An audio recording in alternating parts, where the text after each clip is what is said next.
Hi everyone, good morning. आज ही भाई फटाफट स्टार्ट करते हैं आज की क्लास।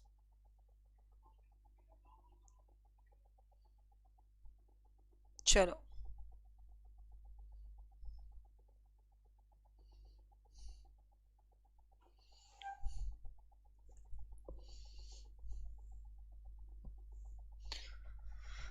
हाँ, आज ही भाई फटाफट से स्टार्ट करेंगे आज की क्लास। हम कर रहे हैं सीडीपी का chapter wise practice series. Already एक बार सीडीपी के चैप्टर वाइज प्रैक्टिस सीरीज में करवा चुकी हूं, जिसकी मैंने एक प्लेलिस्ट बना रखी है, सीडीपी चैप्टर वाइज प्लेलिस्ट। ठीक है, और उसी प्लेलिस्ट के अंदर ये वीडियो और साथ में एस्टेट 2024 फोल्डर के अंदर ये वीडियो ऐड हो रही है। मैं बता दूं किसी को ना मिले तो। ठीक है, चलो स्टार्ट करते हैं आज के क्वेश्चन। आज जो चैप्टर है मोटिवेशन, जो ऑलरेडी हम क्वेश्चंस कर चुके हैं मोटिवेशन चैप्टर के, वो क्वेश्चन मैंने स्किप कर दिए हैं। जो ऑलरेडी हम मोटिवेशन पे 2 बार डिस्कस कर चुके हैं क्वेश्चंस, आज डिफरेंट से क्वेश्चन लिए थोड़े से। चलो, फर्स्ट क्वेश्चन है, निम्नलिखित में से कौन सा उदाहरण विद्यार्थियों के अधिगम के लिए अभिप्रेरित करने के लिए प्रभावशाली पद्धति है। मतलब कुछ एग्जाम्पल्स यहाँ पर दिए गए हैं, तो पूछ रहा है भाई कौन सा एग्जाम्पल है जो विद्यार्थियों को वो करेंगे, प्रभावशाली करेंगे, मतलब विद्यार्थियों को प्रभावशाली करेंगे। तो वो कौन सा एग्जाम्पल है जो आपको बताना है कि जो विद्यार्थियों को क्या करेंगे भाई, मतलब एक तरह से प्रभावशाली पद्धति है उनको मोटिवेट करने की। ठीक है, हाँ, तो वे कार्य देना जो कि बहुत सरल हो, मतलब विद्यार्थियों को वो कार्य देना जो कि बहुत सरल हो, मतलब कोई भी ऐसा काम आपने दे दिया जो बहुत ही इजी सा काम हो। ठीक है, प्रतियोगिताओं के लिए बहुत से अवसर उत्पन्न करना, मतलब आपकी बहुत सारी प्रतियोगिताएं हैं, उनके लिए आप बहुत सारी अपॉर्चुनिटीज बच्चों को दे रहे हो, मतलब डिफरेंट डिफरेंट प्रतियोगिताओं के लिए बहुत सारी अपॉर्चुनिटीज दे रहे हो। या विद्यार्थियों को पाठ उपलब्ध कराना, विशेषकर जब विद्यार्थी कोई नया कौशल सीख रहे हो। जब नया कौशल सीख रहे हो तो उस टाइम विद्यार्थियों को हेल्प करके उनकी मतलब हेल्प को आगे करना, या सीखने के ज्यादा कार्य करने का पूर्ण बल देना। तो आपको पता है भाई स्टूडेंट को मोटिवेट करने का तरीका क्या है। ये नहीं कि आप उसको बहुत सारे आसान आसान काम दे दो जो आसान हो, या उसको कॉम्पिटिशन या कुछ भी मतलब अवसर प्रदान कर दो। सीधी सी बात है, आप जहां पढ़ रहे हो, जहां आपको प्रॉब्लम आ रही है, वहां टीचर आपको मोटिवेट करता, आगे बढ़ा रहा है, प्रॉब्लम आने की जरूरत नहीं है, सब हो जाता है। तो यही चीज सबसे बेस्ट है, तो आंसर रहेगा सी। नेक्स्ट है, एक शिक्षक को विद्यार्थियों को, मतलब एक टीचर है, एक टीचर को विद्यार्थियों को डैश निर्धारित करने के लिए प्रोत्साहित करना चाहिए बजाय की। मतलब भाई ये मतलब बच्चों को प्रोत्साहित करना चाहिए ये करने के लिए बजाय ये करने के लिए। ठीक है, तो क्या करने के लिए प्रोत्साहित करना चाहिए, प्रदर्शन लक्ष्य। देखते हैं भाई बच्चों, पहले आप सबसे पहले पहला जो एग्जाम्पल है, पहला जो ब्लैंक है उसी को करके देखिएगा कि एक शिक्षक को विद्यार्थियों को डैश करने के लिए प्रोत्साहित करना चाहिए। भाई क्या करने के लिए प्रोत्साहित करना चाहिए, प्रदर्शन, कि भाई तुम अच्छा सा प्रदर्शन करो। ठीक है, लेकिन और ऑप्शन पे चलते हैं। असफलता से बचने के लिए लक्ष्य है, भाई तुम असफलता से कैसे बचोगे ये लक्ष्य निर्धारित करें। अंक लेने के लिए लक्ष्य है, बस तुम्हारा काम 90 नंबर लेना है। या फिर अधिगम लक्ष्य है, भाई एक अध्यापक का मकसद ही क्या होता है। ठीक है, यहां पर तो तुम्हें 90 नंबर भी लेने हैं, वो बात भी अलग है। ठीक है, लेकिन तुम्हारा मकसद क्या है भाई, अधिगम, तुम्हारा मकसद है सीखना। जितना ज्यादा आप सीखोगे तो 90 नंबर क्या, 120 के 130 भी ले लोगे, 140 भी ले लोगे। पिछली बार हाईएस्ट 143 भी थे, कोई बहुत बड़ा मुद्दा नहीं है। अधिगम सबसे बड़ा लक्ष्य है, तो इसका मतलब पहला ऑप्शन ये आएगा। तो विद्यार्थियों को अधिगम लक्ष्य निर्धारित करने के लिए प्रोत्साहन करना चाहिए बजाय की क्या नहीं करना चाहिए भाई, प्रदर्शन। हमें यह मतलब नहीं है कि भाई तुम प्रदर्शित करके दिखाओ, तुम्हें सीखो, मतलब सीखना बहुत जरूरी है। कई बार मैं तुम्हें एक चीज कहती हूँ, चलो भाई यहाँ तो बी फ्रैंक, सीखने के साथ साथ मेरा मकसद ये भी है कि तुम प्रदर्शन करके भी दिखाओ, तुम रिजल्ट भी लेके आओ, एक आम बात है। लेकिन ये जो पढ़ाई चल रही है, स्कूलों वाली पढ़ाई चल रही है, आपको पता है स्टूडेंट की लाइफ की पढ़ाई चल रही है, तो सीधी सी बात है यहाँ पर हम चाहेंगे कि यार बच्चा एक बहुत अच्छा बने। जैसे मैं कई बार ये कहती हूँ ना कि खुदा ना खास्ता यदि आप मुझसे पढ़ रहे हो और किसी वजह से आपका एग्जाम रह भी जाता है, तो मैं इतना यकीन से कह सकती हूँ कि आपका जो लेवल है माइंड का, वो जहां से आपने मुझसे पढ़ने की शुरुआत की थी, और कहते हैं ना एंड ऑफ द बैच, जहां तक आप पढ़ जाते हो या आप यूट्यूब से जुड़े हो जैसे मर्जी, तो आप इतना ज्ञान तो एटलीस्ट अचीव कर लेते हो कि उस ज्ञान से, जैसे बहुत सारे बच्चे बोलते हैं मैम मैं इंग्लिश का ट्यूशन पढ़ाता हूँ, मतलब आपकी इंग्लिश ग्रामर की क्लासेस के बाद मैं ट्यूशन बहुत बेस्ट करवाता हूँ, मैं अपने बच्चों को बहुत अच्छा पढ़ा पा रही हूँ। तो मतलब कहीं ना कहीं यदि एग्जाम रह भी जाएगा तो आपने जो पढ़ा है ना कंटेंट, वो आपको हमेशा के लिए वर्थ देगा, वो लाइफ में जरूर काम आएगा। आप अपने बच्चों को पढ़ा रहे हो, खुद ट्यूशन फीस बचा रहे हो, वो भी तो वर्थ हो गया ना, तो बहुत चीजें काम आती हैं। ठीक है, तो आंसर रहेगा डी। नेक्स्ट है, इनमें से कौन सा बाह्य अभिप्रेरणा का एक उदाहरण है? आपको बताना बाह्य अभिप्रेरणा मतलब बाहरी अभिप्रेरणा का उदाहरण कौन सा है? बाहरी अभिप्रेरणा। मैं बहुत अधिक सीखती हूं जब मैं अपना गृह कार्य करती हूं। भाई जब मैं होमवर्क करती हूं तो मैं सीखती रहती हूं। तो भाई जब मैं होमवर्क कर रही हूं, मैं सीख रही हूं, तो ये मेरा इंटरनल हो रहा है। भाई मैं होमवर्क करते करते सीख रही हूं, तो ये मेरा क्या हो रहा है भाई? इंटरनल हो रहा है। आपको पता है ऑनलाइन यूट्यूब से बिल्कुल क्लियर हो जाएगा। मेरे यूट्यूब पर बहुत ज्यादा कंटेंट है, आपको लगता नहीं मैं यूट्यूब पर भी बराबर की मेहनत करती हूँ। सिर्फ एक कॉन्सेप्ट का फर्क होता है। देखो वो 100% ऐप पे होता है, वो एक अलग बात है। लेकिन मेरा लक्ष्य सिर्फ ये नहीं है कि मेरे ऐप वाले बच्चे पास हो, मेरा लक्ष्य ये है कि मुझसे जुड़ा हर बच्चा पास हो। तो कौन कह रहा है यूट्यूब से? यूट्यूब से भी आप पेपर पास कर सकते हो। हजारों बच्चे मेरे यूट्यूब से एग्जाम क्रैक करते हैं। मैंने यूट्यूब पर इतना जरूर पढ़ा रखा है कि कोई भी बच्चा शिद्दत से पढ़ेगा तो वो एग्जाम निकाल सकता है। ऐप का तो क्या होता है भाई, आप फ्रेशर हो, आपने कभी पढ़ाई नहीं करी, आपको कोई एफर्ट नहीं करने, टू द पॉइंट होता है, सिस्टमैटिक होता है, ये फर्क होता है। लेकिन पढ़ाने की कसर मैंने यूट्यूब पर भी नहीं छोड़ रखी, टेंशन लेने की जरूरत नहीं है। शिद्दत से पढ़ोगे तो यूट्यूब से भी आराम से एग्जाम निकाल सकते हो। देखो टेट एग्जाम तो निकाल सकते हो, कोई बड़ी बात नहीं है। जब नौकरी के एग्जाम की बात आती है तो हम रिस्क नहीं लेते भाई, तो थोड़ा सा कंटेंट पे और काम करना पड़ता है। लेकिन एस्टेट आप बहुत भली भांति यूट्यूब से बहुत अच्छे से निकाल सकते हो। ठीक है। मैं बहुत अधिक सीखती हूं जब मैं अपना गृह कार्य करती हूं। तो ये मेरा इंटरनल मोटिवेशन है। गृह कार्य करने में अपनी अवधारणाओं को अच्छी तरह समझ पाती हूँ।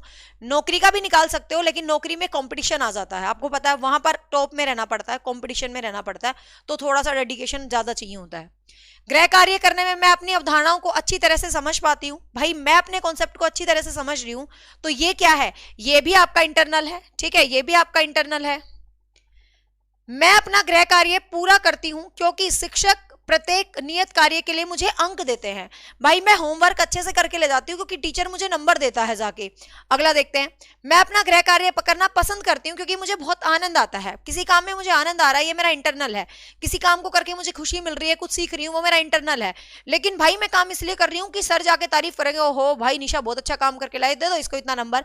तो वो मेरे लिए एक बाहरी सोर्स है, वो तारीफ पाना, वो टीचर से नंबर पाना, तो वो मेरे लिए एक बाहरी सोर्स है। तो आंसर रहेगा सी। यस। नेक्स्ट है आंतरिक रूप से अभिप्रेरित विद्यार्थी। जो विद्यार्थी अंदर से अभिप्रेरित है, अपने अंदर से अभिप्रेरणा, अभिप्रेरणा आपके अंदर से ही होनी चाहिए। निशा मैडम आपको थोड़ी देर के लिए मोटिवेट करके चली जाएगी, लेकिन असली सफलता आप जीवन में कब प्राप्त करोगे? जब आप इंटरनली मोटिवेट होगे, जब आप अंदर से मोटिवेट होगे, तभी आप असली सफलता प्राप्त करोगे। ठीक है। को बाह्य रूप से अभिप्रेरित विद्यार्थी की तुलना में अभिप्रेरणा स्तर कम होता है। मतलब जो आंतरिक रूप से अभिप्रेरित होता है उसका बाह्य रूप से अभिप्रेरित से स्तर कम होता है, ऐसा नहीं कह सकते हो। आंतरिक अभिप्रेरणा के लिए औपचारिक शिक्षा की आवश्यकता नहीं है, ऐसा भी आप नहीं कह सकते हो। के लिए बाह्य पुरस्कार उसके अभिप्रेरणा को बनाए रखने के लिए पर्याप्त नहीं है, ऐसा नहीं है। ठीक है, उसको पुरस्कारों की बिल्कुल भी आवश्यकता नहीं होती। आपको पता है भाई जो आंतरिक रूप से अभिप्रेरित है, तो जो इंटरनल अभिप्रेरणा है बच्चा, वो क्या बोलेगा? भाई मुझे नहीं चाहिए किसी भी तरीके से पुरस्कार, नीड, मतलब मुझे किसी भी तरीके से ये नहीं है कि मुझे पुरस्कार दे दो, ये दे दो, ये दे दो, है ना। उसको बाह्य पुरस्कार उसके अभिप्रेरणा को बनाए रखने के लिए पर्याप्त नहीं है। उसको किसी भी तरीके के पुरस्कारों की जरूरत नहीं है कि भाई मुझे कोई बाहर के पुरस्कार ला दो तभी मैं अपने मोटिवेशन को बनाऊंगा। आंतरिक अभिप्रेरणा के लिए पुरस्कार की बिल्कुल भी आवश्यकता नहीं है। हाँ देखो ये स्टेटमेंट भी ऐसी ही है और ये भी ऐसी है, तो बेस्ट स्टेटमेंट कौन सी? देखो आंतरिक अभिप्रेरणा के लिए बाह्य पुरस्कार उसकी अभिप्रेरणा को बनाए रखने के लिए पर्याप्त नहीं है कि बाह्य पुरस्कार दोगे तो ही उसकी मोटिवेशन बनेगी, उसकी मोटिवेशन अंदर से बनी हुई है। आंतरिक अभिप्रेरणा के लिए पुरस्कार की बिल्कुल भी आवश्यकता नहीं है। ये बिल्कुल भी वाले ऑप्शन की बजाय हम सी ऑप्शन के साथ जाएंगे, क्योंकि सी ऑप्शन इज बेटर कि भाई जो बच्चा है उसको बाह्य पुरस्कारों की ज्यादा नीड नहीं है, लेकिन भाई कई बार एक पुरस्कार के रूप में अच्छे शब्द, पॉजिटिव रीइंफोर्समेंट भी बच्चे को बढ़िया बना सकता है। तो हम सी ऑप्शन के साथ जाएंगे। ठीक है, तो आंसर रहेगा सी। शाबाश, ये मक्खी कहां से आ गई। नेक्स्ट देखिएगा, अभिप्रेरणा के सिद्धांतों के अनुसार एक शिक्षक के द्वारा सीखने को संवर्धित किया जा सकता है। कि शिक्षक के द्वारा सीखने को कैसे संवर्धित किया जाएगा? भाई जब आप बच्चों से वास्तविक अपेक्षाएं रखेंगे, भाई जितनी एक्सपेक्टेशन एक स्टूडेंट से होनी चाहिए आप उतनी एक्सपेक्टेशन रखेंगे। विद्यार्थियों से बहुत उच्च अपेक्षाएं रखेंगे, हाई एक्सपेक्टेशंस रखेंगे। शाबाश, टीजीटी इंग्लिश पास किया है मैंने 103 नंबर से आपकी फ्री यूट्यूब की क्लास से, तो बिल्कुल हो सकता है, मैंने कब मना किया है। शिद्दत से पढ़ने की जरूरत है। मैंने यूट्यूब पर इतना पढ़ा रखा है, इतना पढ़ा रखा है कि आप कोई मर्जी एग्जाम पास कर सकते हो, बस बशर्ते आपको पढ़ना पड़ेगा हर एक चीज को। हाँ, विद्यार्थियों में बहुत उच्च अपेक्षाएं, भाई बच्चों से हाई एक्सपेक्टेशंस नहीं रखनी चाहिए कि मैं एक्सपेक्ट कर लूं यार तुम 140 145 नंबर ले आओ, तुम 120 भी ले आओ, मैं उसमें भी बहुत खुश हूं। विद्यार्थियों से किसी प्रकार की उपेक्षाएं न रखें। ऐसा तो नहीं है कि मैं एक्सपेक्टेशंस नहीं रखूंगी, थोड़ी बहुत एक्सपेक्टेशंस तो रखूंगी। तुम्हारे साथ सुबह से शाम लगी हुई हूं तो भाई मैं किस लिए लगी हुई हूं? मैं अपनी अकेडमी के लिए लगी हुई हूं, मैं हर उस बच्चे के लिए लगी हुई हूँ जो मुझसे जुड़ा है, जिसको ट्रस्ट है कि हमारा पेपर पास हो जाएगा। तो बिल्कुल मैं अपेक्षाएं रखती हूँ कि भाई तुम मेरे को अच्छा रिजल्ट ला के दो, क्योंकि तुम्हारा रिजल्ट ही अकेडमी है, सीधी सी बात है। तभी इस अकेडमी का नाम का मतलब है। अपेक्षाओं को स्वरूप निम्न स्तर का हो तो निम्न स्तर की एक्सपेक्टेशंस मैं बिल्कुल नहीं रखती हूं। मैं आपसे ओरिजिनल एक्सपेक्टेशन रखती हूं, वास्तविक अपेक्षाएं रखती हूं कि भाई देखो सीधी सी बात है, बिल्कुल 100 बात कहने की है, मैं तुम्हें टाइम दे रही हूं तो तुम भी मुझे रिजल्ट ला के दोगे, तभी इस वक्त को देने का फायदा, अदरवाइज क्या ही फायदा है? कोई फायदा नहीं है ना? तभी अचीवर्स का मीनिंग सार्थक होगा। तो आंसर रहेगा 1। नेक्स्ट है, एक विद्यार्थी मेडिकल कॉलेज में दाखिला लेने के लिए कठिन परिश्रम करता है। मतलब एक बच्चा है, ये क्वेश्चन अभी पिछली बार ही आया था स्टेट के अंदर। एक बच्चा है, वो मेडिकल कॉलेज में दाखिला लेना चाहता है, भाई मेरे को एमबीबीएस में दाखिला मिल जाए, नीट की प्रिपरेशन में लगा हुआ है, कठिन मेहनत कर रहा है ताकि वो उत्तीर्ण हो जाए। तो वह विद्यार्थी किस तरीके से अभिप्रेरित है, आपको बताना है। तो वह विद्यार्थी कैसे अभिप्रेरित है भाई? अनुभव रूप से। अनुभव कहां से आ गया भाई? बेचारा प्रवेश परीक्षा की तैयारी कर रहा है। व्यक्तिगत रूप से, मतलब अपने आप से ही। बाह्य रूप से, आंतरिक। अब देखो, कई बच्चों को थोड़ा सा दिमाग झाड़ने के लिए हम सोचेंगे यार व्यक्तिगत में क्या दिक्कत है, कि वो तो खुद से ही है, लेकिन आपको पता है यहाँ पर कोई व्यक्तिगत अभिप्रेरणा नहीं थी, बाह्य और आंतरिक थी। तो जब आप व्यक्तिगत रूप से कुछ भी होते हैं तो वो क्या है भाई? आंतरिक अभिप्रेरणा के अंदर चला जाएगा। तो आंसर रहेगा सी। ठीक है, आंसर रहेगा सी।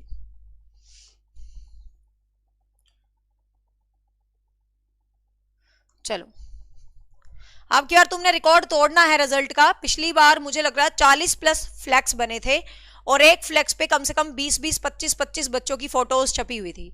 तो मैं चाहती हूँ इस बार रिकॉर्ड तोड़ना है तुम्हें और भी अच्छा रिजल्ट लाना है। पिछली बार तो एकदम से झटका भी लगा था बच्चों को, अरे पेडागोजी आनी थी, अरे ग्रामर आ गई, लेकिन मैंने दोनों चीजें ही पढ़ा रखी थी तो कोई इतना फर्क पड़ा नहीं है। तो इस बार तो तुम वैसे भी मेंटली प्रिपेयर हो, जब कुछ भी आ जाए हिंदी इंग्लिश में। जब बच्चा कार्य करते हुए ऊबने लगता है तो इस बात का संकेत है, मतलब एक बच्चा है कार्य करते हुए ऊब रहा है, मतलब भाई वो कह रहा है यार बहुत हो गया, मैं नहीं करता, तो संभवतः कार्य यांत्रिक रूप से बार बार हो रहा है, तो भाई शायद वो काम बार बार कर रहा हो बेचारा। बच्चे को अनुशासित करने की जरूरत है। भाई तू क्यों बार बार बोर हो रहा है? तू डिसिप्लिन नहीं है। आपको पता है बच्चा डिसिप्लिन ही है, तुम्हारे काम में कुछ ना कुछ गड़बड़ है। बच्चे में सीखने की योग्यता नहीं है, उसकी योग्यता नहीं है, इसीलिए वो बार बार क्या हो रहा है? उब रहा है। उबने का मतलब है बोर हो जाना। बच्चा बुद्धिमान नहीं है, ऐसा नहीं कह सकते हम। ये कहेंगे भाई, अब सेम क्वेश्चन मान लो मैंने तुम्हें मोटिवेशन पहले पढ़ा रखा है, अगेन आई रिपीट, जो भी चैप्टर मैं तुम्हें चैप्टर वाइज के अंदर पढ़ा रही हूँ ये मैं ऑलरेडी एक बार पढ़ा चुकी हूँ यूट्यूब पर। जो मेरी बुक है कंप्लीट सॉल्यूशन ऑफ साइकोलॉजी, उसके सारे क्वेश्चंस मैं यूट्यूब पर पढ़ा चुकी हूँ, हिंदी इंग्लिश दोनों मीडियम में है। तो अब मान लो सेम वही क्वेश्चंस मैं दोबारा लाती, तो कई बच्चे ऐसे हैं जो मुझसे शुरू से जुड़े हैं। भाई नए बच्चे हैं, चलो उनको तो मजा आ जाता है, उन्होंने पहले वाली प्लेलिस्ट नहीं देखी होगी, लेकिन जो शुरू से जुड़े हैं वो क्या कहते हैं, यार मैडम ये क्वेश्चन तो पहले भी करवाए थे, यही अब आगे छोड़ो ना। तो यांत्रिक रूप से बार बार होने से फिर बच्चा उब जाएगा, फिर वो कहेगा छोड़ यार मैंने तो कर रखे हैं, है ना। तो बार बार किसी भी प्रोसेस को एक्सेस में नहीं दोहराना चाहिए। तो आंसर रहेगा ए। जैसे तुम कहते हो ना मैडम ये क्लास करवा दो, ये चैप्टर करा दो, मैं ये कहती हूँ यार यूट्यूब पे वीडियो सेव तो है, उसी चीज को दोबारा क्या करना है हमें, सेम चीज को करके नहीं करेंगे हम। चलो नेक्स्ट है, मैस्लो की अभिप्रेरणा सिद्धांत को कहा जाता है। मैस्लो का, अब्राहिम मैस्लो का अभिप्रेरणा थ्योरी, जो सबसे इंपॉर्टेंट अभिप्रेरणा नीड हायरार्की थ्योरी, बहुत ज्यादा इंपॉर्टेंट है, आपको पता है। तो अभिप्रेरणा जो सिद्धांत है ये क्या है? आवश्यकता का सिद्धांत, अंतर्नोद का सिद्धांत, शारीरिक सिद्धांत या दृढ़ इच्छा शक्ति। तो आपको पता है इसको हम आवश्यकता का सिद्धांत कहते हैं, ठीक है। तो आपको इसको पता है, इसको क्या बोलते हैं? आवश्यकता का सिद्धांत। के दलाल कह रहा है आप सबके मैसेज का रिप्लाई देते हो, बस मेरे मैसेज का नहीं। के दलाल से मुझे कोई पर्सनल दुश्मनी है। पहली बात तो किस बच्चे के मैसेज का मैंने रिप्लाई दिया है ये बता दो। मेरा रिकॉर्ड है जब मैं क्लास शुरू करती हूँ और जब मैं क्लास खत्म करती हूँ, उसके बीच में मैं किसी भी बच्चे के मैसेज का रिप्लाई नहीं देती हूँ। बस एक ही कमेंट बच्चे को अप्रिशिएट किया था, उसने लिखा कि मैं आपके सिर्फ यूट्यूब से पढ़ी और मेरे 103 नंबर आए थे स्टेट में। मैंने सिर्फ उस एक कमेंट को रीड करके उसको शाबाशी दी थी, क्योंकि शी डिजर्व द अप्रिसिएशन कि अगली ने 103 नंबर लिए हैं। उसके अलावा मैंने पूरी वीडियो में किसका कमेंट पढ़ा है? तुम है ना ऐसे कमेंट मत लिखा करो मेरी क्लास में कि भाई मतलब बाकी सब ठीक है, ये वाली भाषा लिखते ना जब मेरे ही कमेंट का रिप्लाई नहीं करते। भाई मैंने तेरी शक्ल नहीं देखी, मेरे लिए तुम सारे बच्चे जो इस स्क्रीन के ऊपर चल रहा है, मेरे लिए सारे बच्चे बिल्कुल इक्वल है। कोई बच्चा ये नहीं है कि लेस वैल्यूएबल है या मोर वैल्यूएबल है, मेरे लिए सारे के सारे बच्चे इक्वल हैं। जब मैं क्लास को पढ़ाती हूँ, जब मैं क्वेश्चन शुरू करती हूँ और जब तक मैं क्वेश्चन खत्म ना कर दूं, मैं बीच में किसी के भी कमेंट का रिप्लाई नहीं करती, बशर्ते वो कमेंट कुछ ज्यादा इंपॉर्टेंट हो या इस क्लास से रिलेटेड हो, तब मैं उसको रिप्लाई करती हूँ। नहीं तो क्लास के बाद जब खत्म हो जाती है क्लास, तो मैं क्या बोलती हूँ, भाई पूछो किसी का कोई सवाल है तो। मैं आखिर में 5 मिनट हमेशा कमेंट्स को देके जाती हूँ जब तुम पूछते नहीं हो। तो तुम मतलब ऐसे मत लिखा करो कि मेरे ही कमेंट का रिप्लाई नहीं करते। भाई मेरे को कोई प्रॉब्लम थोड़ी ना है तुमसे, मेरे को तो सारे बच्चे बराबर हैं और मुझे तुम्हारा कमेंट दिखा ही नहीं, कुछ लगता बहुत यूनिक सा कमेंट है। अब देखो, कोई बच्चा कमेंट में करेगा एसिड कब हो रहा है, कोई बच्चा कमेंट में करेगा उसकी क्लास कब है, कोई कमेंट में कुछ करेगा अच्छा टाइम क्या है। मतलब मैं क्यों आंसर दूं इन क्वेश्चंस का, मैं क्यों टाइम वेस्ट करूं, जब ये चीजें मैं बहुत बार बता चुकी हूँ, है ना। हजारों चीजें हजारों बार बताती हूँ और संडे को मैं स्पेशल बातें करने आती हूँ तुमसे, है ना। तो भाई ऐसे मत करा करो तुम। क्वेश्चन के बीच में एक बार मैं यहाँ से खड़ी हो जाऊंगी ना और सिर्फ तुम्हारे कमेंट देखूंगी, अच्छा ये ऐसे पूछ रहा है, ये ऐसे पूछ रहा है, ये ऐसे पूछ रहा है, तो तुम्हें फील होएगा कि तुम क्यों आए हो और मैं क्यों आई हूँ। मुझे लगता है जब टीचर यहाँ आकर खड़ा हो जाता है ना, तो उसकी रिस्पॉन्सिबिलिटी बहुत बढ़ जाती है। एक एक बच्चे का एक वक्त कीमती हो जाता है मेरे लिए। और भाई तुम्हारा वक्त नहीं पता, मेरा बहुत बेशकीमती है। देखो अभी मेरे आटे के हाथ है, बहुत काम होते हैं घरों में, बसते कामों में से निकाल के टाइम आती हूँ मैं, तो बात करने नहीं आती मैं। चलो तो आंसर रहेगा यहाँ पर ए, ठीक है। नेक्स्ट देखिएगा, नेक्स्ट क्वेश्चन है, निम्नलिखित व्यक्तियों में से कौन अपने बच्चे की आंतरिक प्रेरणा दे रहा है। ठीक है, यहां पर कुछ 4 पापा हैं, मतलब 4 अलग अलग कैटेगरी के पापा हैं। तो आपको बताना है कि कौन से पापा हैं जो अपने बच्चे को मोटिवेशन दे रहे हैं, आंतरिक अभिप्रेरणा दे रहे हैं, आपको बताना है। पहला पापा कहता है कि अगली कक्षा में कक्षा उन्नति पाने पर नंद कुमार अपने पुत्र को कहानी की पुस्तकें देते हैं। भाई नंद तू पढ़ ले, तू पास हो जा, मैं तेरे को इतनी सारी किताबें लाके दूंगा। ठीक है, पहला पापा ऐसे बोलता है। तो आपने बताना कौन सा पापा आपको लग रहा है भाई इंटरनल मोटिवेट कर रहा है। ठीक है, दूसरा फादर रोबोट है। रोबोट कहता है, रॉबर्ट अपनी कक्षा के उन बच्चों को चॉकलेट देता है जो अच्छा व्यवहार करते हैं। रोबोट कहता है यार तू बहुत अच्छा व्यवहार करता है, लेट चॉकलेट, अरे रोबोट मुझे भी दे जा 2-4 चॉकलेट, मेरी फेवरेट है। अगला कहता है अपने पुत्र के जन्मदिन पर गिरिजोश कुमार दावत देता है। भाई मेरे बेटे का पहला बर्थडे है, सारे जने आ जाना, मैं तो खूब अच्छी दावत दे रहा हूं। एक ये पापा है। चौथा पापा और देखते हैं।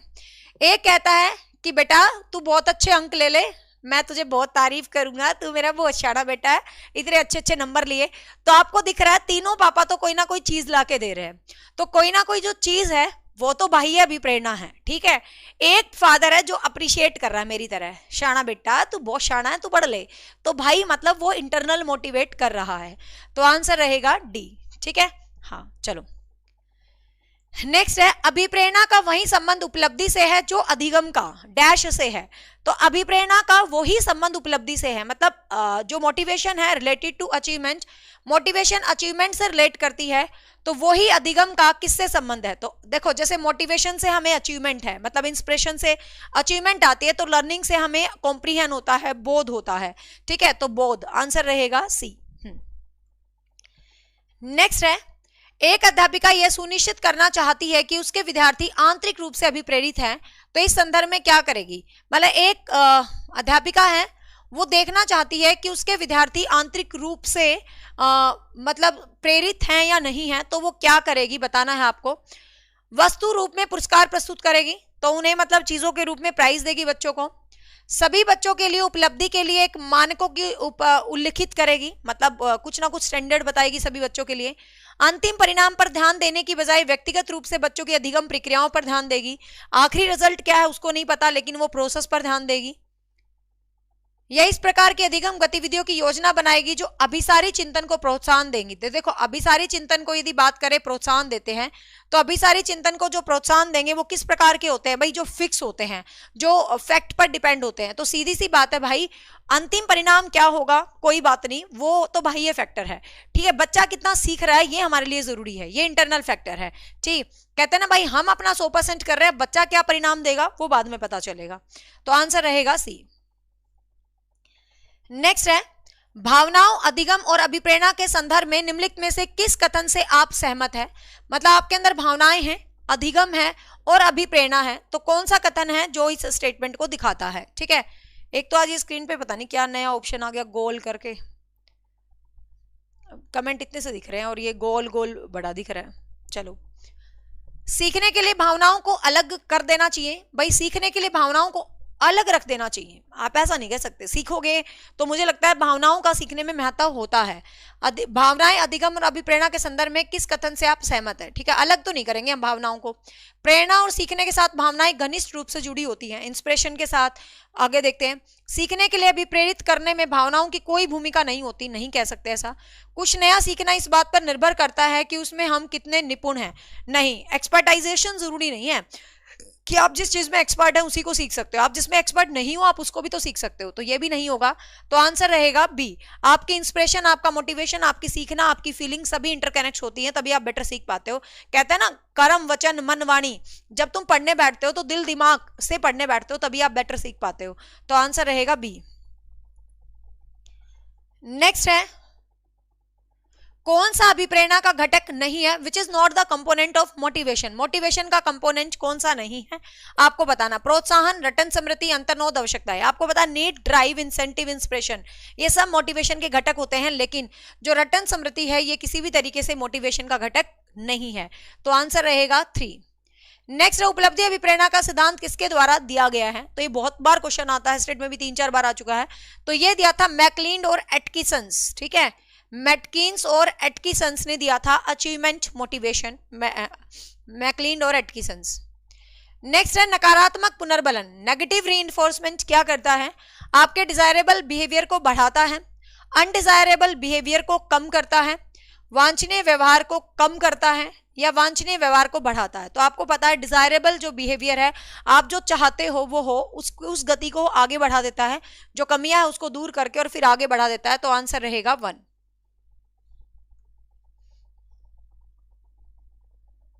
नेक्स्ट है, आपका जो अभिप्रेरणा है वो प्रभावित करती है, वो किसको प्रभावित करती है? अभिप्रेरणा किसको प्रभावित करती है? अधिगम की गति को, बिल्कुल भाई, क्योंकि स्किनर ने तो कहा है learning is the highway of, मतलब motivation is the highway of learning, कि जो मोटिवेशन है वो तो हाईवे है लर्निंग का। ये बात तो स्किनर ने बोली, ये आपको पता है। तो अधिगम की गति को बढ़ाती है मोटिवेशन, बिल्कुल बढ़ाती है। चरित्र निर्माण को, कैरेक्टर बिल्डिंग, बिल्कुल कैरेक्टर बिल्डिंग होती है, आपको पता है भाई। आप बहुत अच्छे से मोटिवेट हो तो आपका चरित्र निर्माण होता है, कंफर्म होता है। व्यवहार में परिवर्तन, मोटिवेशन, एक अच्छा मोटिवेशन का मकसद ही क्या है? एक अच्छा मोटिवेशन आपके व्यवहार में हमेशा परिवर्तन लाता है। यदि आप ढंग से मोटिवेट हो, यदि आप ढंग से इंस्पायर नहीं हो, तो आपके व्यवहार में कभी परिवर्तन नहीं आने वाला। आपके बिहेवियर में परिवर्तन आ रहा है तो आप मोटिवेट हो। तो ऑल ऑफ दीज रहेगा। नेक्स्ट है, किस मनोवैज्ञानिक के अनुसार प्रेरकों का वर्गीकरण जन्मजात और अर्जित है? तो किसने कहा था जो प्रेरक होते हैं, जो मोटिव होते हैं, वो एक तो जन्मजात होते हैं और एक अर्जित होते हैं। तो किसने कही थी भाई ये बात? आपकी मैस्लो ने। ठीक है, मैस्लो ने कहा था कि प्रेरक 2 प्रकार के होते हैं, एक जन्मजात होते हैं, एक अर्जित होते हैं। जन्मजात वो होते हैं जो भूख, प्यास, नींद, काम, विश्राम, ये आपके जन्मजात होते हैं, और जो समाज में इच्छा, प्रशंसा, नाम कमाना है, ये आपके अर्जित जो है अभिप्रेरक होते हैं। तो ये बात मैस्लो ने बोली थी, ध्यान रखेंगे। ठीक है, तो ये बात किसने बोली थी? मैस्लो ने बोली थी। हाँ, मुझे पता है कि 1-2 क्वेश्चंस के आंसर दिख रहे हैं, लेकिन मुझे कोई फर्क नहीं पड़ता। वो उन्हीं बच्चों को फर्क पड़ता है जिसको ज्ञान की चेकिंग करनी हो। ठीक है, इन क्वेश्चंस की मेरे लिए कोई वैल्यू नहीं है, इसके आंसर की। मैं सिर्फ वो क्वेश्चन निकाल के लाती हूँ जो इंपॉर्टेंट होता है। एक बच्चा पूछा था कितनी कहाँ से लाते हो क्वेश्चन, तो मेरी बुक के तो ऑलरेडी मैं तुम्हें पढ़ा ही चुकी हूँ, आपको पता है सारे क्वेश्चन, जिसमें कोई आंसर नहीं दिख रहा था, बाइलिंगुअल है। ठीक है, तो इस बच्चे को मैं रिप्लाई जरूर करूंगी। मैं इसलिए रिप्लाई करती हूँ ऐसे क्वेश्चंस का कि बहुत सारे बच्चे पहली बार जुड़े होते हैं। तो आपको पता है मैंने क्लास में मान लो 30-40 क्वेश्चन पढ़ाए हैं, तो 30-40 क्वेश्चन के अंदर 3-4 क्वेश्चन वो स्कैन हो गए जिसके उत्तर साथ में हो गए, क्योंकि बुक में ऐसे लिखे हुए थे।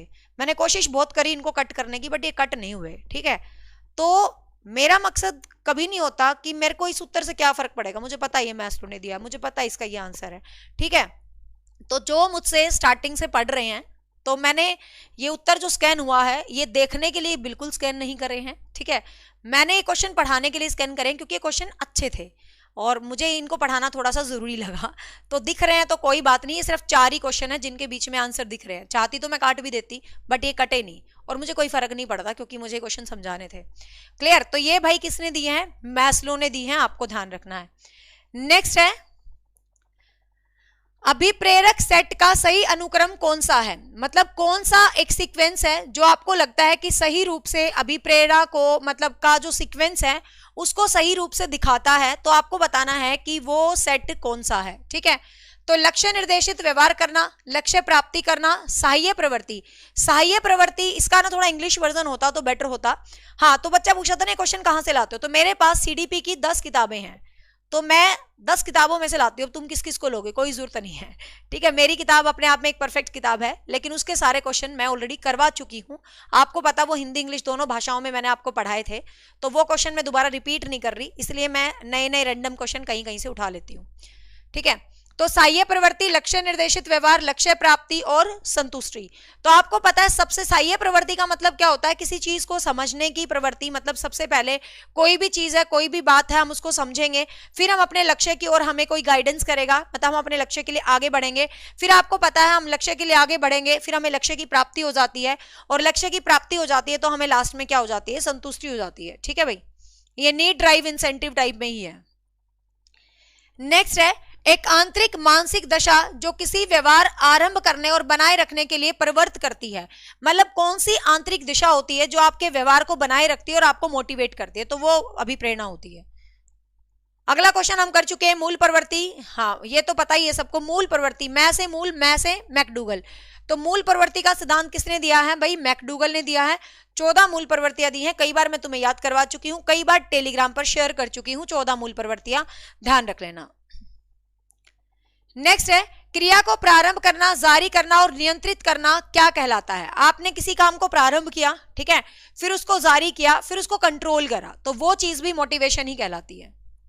ठीक है भाई, अब देखो यहां से आंसर कट रहे थे, किसी पीडीएफ में कट गए तो मैंने काट दिए, उस पीडीएफ में आंसर काट रही थी तो क्वेश्चन भी कट रहा था तो मैंने नहीं काटे। ठीक है, क्योंकि अपना मकसद उस क्वेश्चन को समझाना है बस। चलो नेक्स्ट है अभिप्रेरणा, अभिप्राय को स्पष्ट करती है और लक्ष्य की ओर आकर्षित करती है। ठीक है, यह कह रहा है कि शिक्षण अधिगम प्रक्रिया में अभिप्रेरणा बहुत आवश्यक है। शिक्षण की अधिगम प्रक्रिया में अभिप्रेरणा आवश्यक है, बिल्कुल ठीक है भाई। शिक्षण की जो प्रोसेस होती है तो उसके अंदर मोटिवेशन बहुत जरूरी है, बिल्कुल जरूरी है, 100% जरूरी है। अभिप्रेरणा अभिप्राय को स्पष्ट करती है और लक्ष्य की ओर आकर्षित करती है, बिल्कुल ठीक है। मतलब ए और आर बिल्कुल ठीक है, और दोनों एक दूसरे की परफेक्ट व्याख्या भी हैं। ठीक है, तो ए और आर दोनों सही हैं। ए और आर क्या है भाई, दोनों सही हैं, तो आंसर क्या रहेगा भाई, 4 रहेगा। ठीक है, चलो नेक्स्ट है निम्न में से कौन सा कार्य बाह्य प्रेरक है। ठीक है, निम्न में से कौन सा कार्य बाह्य प्रेरक है, बाहर का कौन सा फैक्टर आपको बताना है। कविता पाठ, आप किसी कविता को पढ़ रहे हो, तो मतलब कविता को पढ़ रहे हो तो इसका मतलब आप अपने अध्यापक के लिए पढ़ रहे हो, आप क्लास में पढ़ रहे हो, किसी तरीके से पढ़ रहे हो। गणित के प्रश्न हल करना, कौन सा कारक बाह्य है, बाह्य। अब गणित के प्रश्न हल करना तो मैथ्स के सम हल कर रहे हो तो आप खुद से ही कर रहे हो। दौड़ में भाग लेना, चित्र बनाना, देखो चित्र आप बना रहे हो, आप अपने लिए चित्र बना रहे हो, चलो क्लास के लिए बना रहे होगे, लेकिन चित्र बनाने में आपका कोई इंटरनल जो सोर्स है वो काम नहीं कर रहा। देखो ये कह रहा है कौन सा बाह्य प्रेरक का उदाहरण है। अब बाह्य प्रेरक के अंदर ये दौड़ में भाग लेना तो 100% है। आपको पता दौड़ में भाग ले रहा है तो कुछ ना कुछ बाहर लोगों को दिखाना उसको, तो मतलब 3 तो जरूर आएगा। ठीक है, इसके अंदर 3 तो 100% आएगा। तो और कविता पाठ, आपको पता कविता पाठ का मतलब क्या होता है, कविता को सुनाना। कविता हमेशा बाह्य रूप से सुनाई जाती है, लोगों को सुनाई जाती है कविता हमेशा। तो कविता पाठ कभी भी अकेला नहीं करेगा बैठ के कि मैं बैठ के कविता पाठ कर रही हूँ। कविता पाठ एक बच्चा क्लासरूम के अंदर करेगा, टीचर को करेगा, रिप्रेजेंट करने के लिए करेगा। ठीक है, तो पहला भी आपका बाह्य अभिप्रेरणा है और दौड़ में भाग लेना भी आपका बाह्य अभिप्रेरणा है। तो आंसर रहेगा 1 और 3 दोनों। ठीक है, आंसर रहेगा 1 और 3 दोनों। चित्र बनाना और गणित के प्रश्न हल करना, ये एक्टिविटी आप खुद में भी कर सकते हो बिना अध्यापक के, लेकिन ये बिना अध्यापक के नहीं करते। कविता पढ़ना बिना अध्यापक के हो सकता है, लेकिन कविता पाठ होता है कविता को उच्चरित करके किसी के आगे प्रेजेंट करना। तो इसीलिए आंसर रहेगा 1 और 3 बोथ। नेक्स्ट है बाह्य अभिप्रेरणा में समावेशित किया जाएगा। ठीक है, जो बाह्य अभिप्रेरणा होती है उसमें समावेशित किया जाता है। क्या समावेशित किया जाएगा बाह्य अभिप्रेरणा के अंदर, तो पुरस्कार और दंड। आपको पता बाह्य अभिप्रेरणा में समावेशित किया जाएगा पुरस्कार और दंड, तो 100% है। तो 100% मतलब आप देख लो थर्ड ऑप्शन तो 100% आएगा, थर्ड ऑप्शन तो 100% आएगा। तो इसी किसके अंदर भी थर्ड है, इसके अंदर भी थर्ड है, इसको तो काट दो। और अब एक ऑप्शन कट गया तो इनमें से सभी भी नहीं हो सकता, इसको भी काट दो। ठीक है, परिणाम का ज्ञान होना, कि आपको पता है कि रिजल्ट आपका क्या आने वाला है। बाह्य अभिप्रेरणा, प्रशंसा और दोषारोपण, किसी की प्रशंसा कर रहे हो, ये भी आपकी बाह्य अभिप्रेरणा के अंदर समाविष्ट है, तो 1 भी रहेगा इसके अंदर, ठीक है।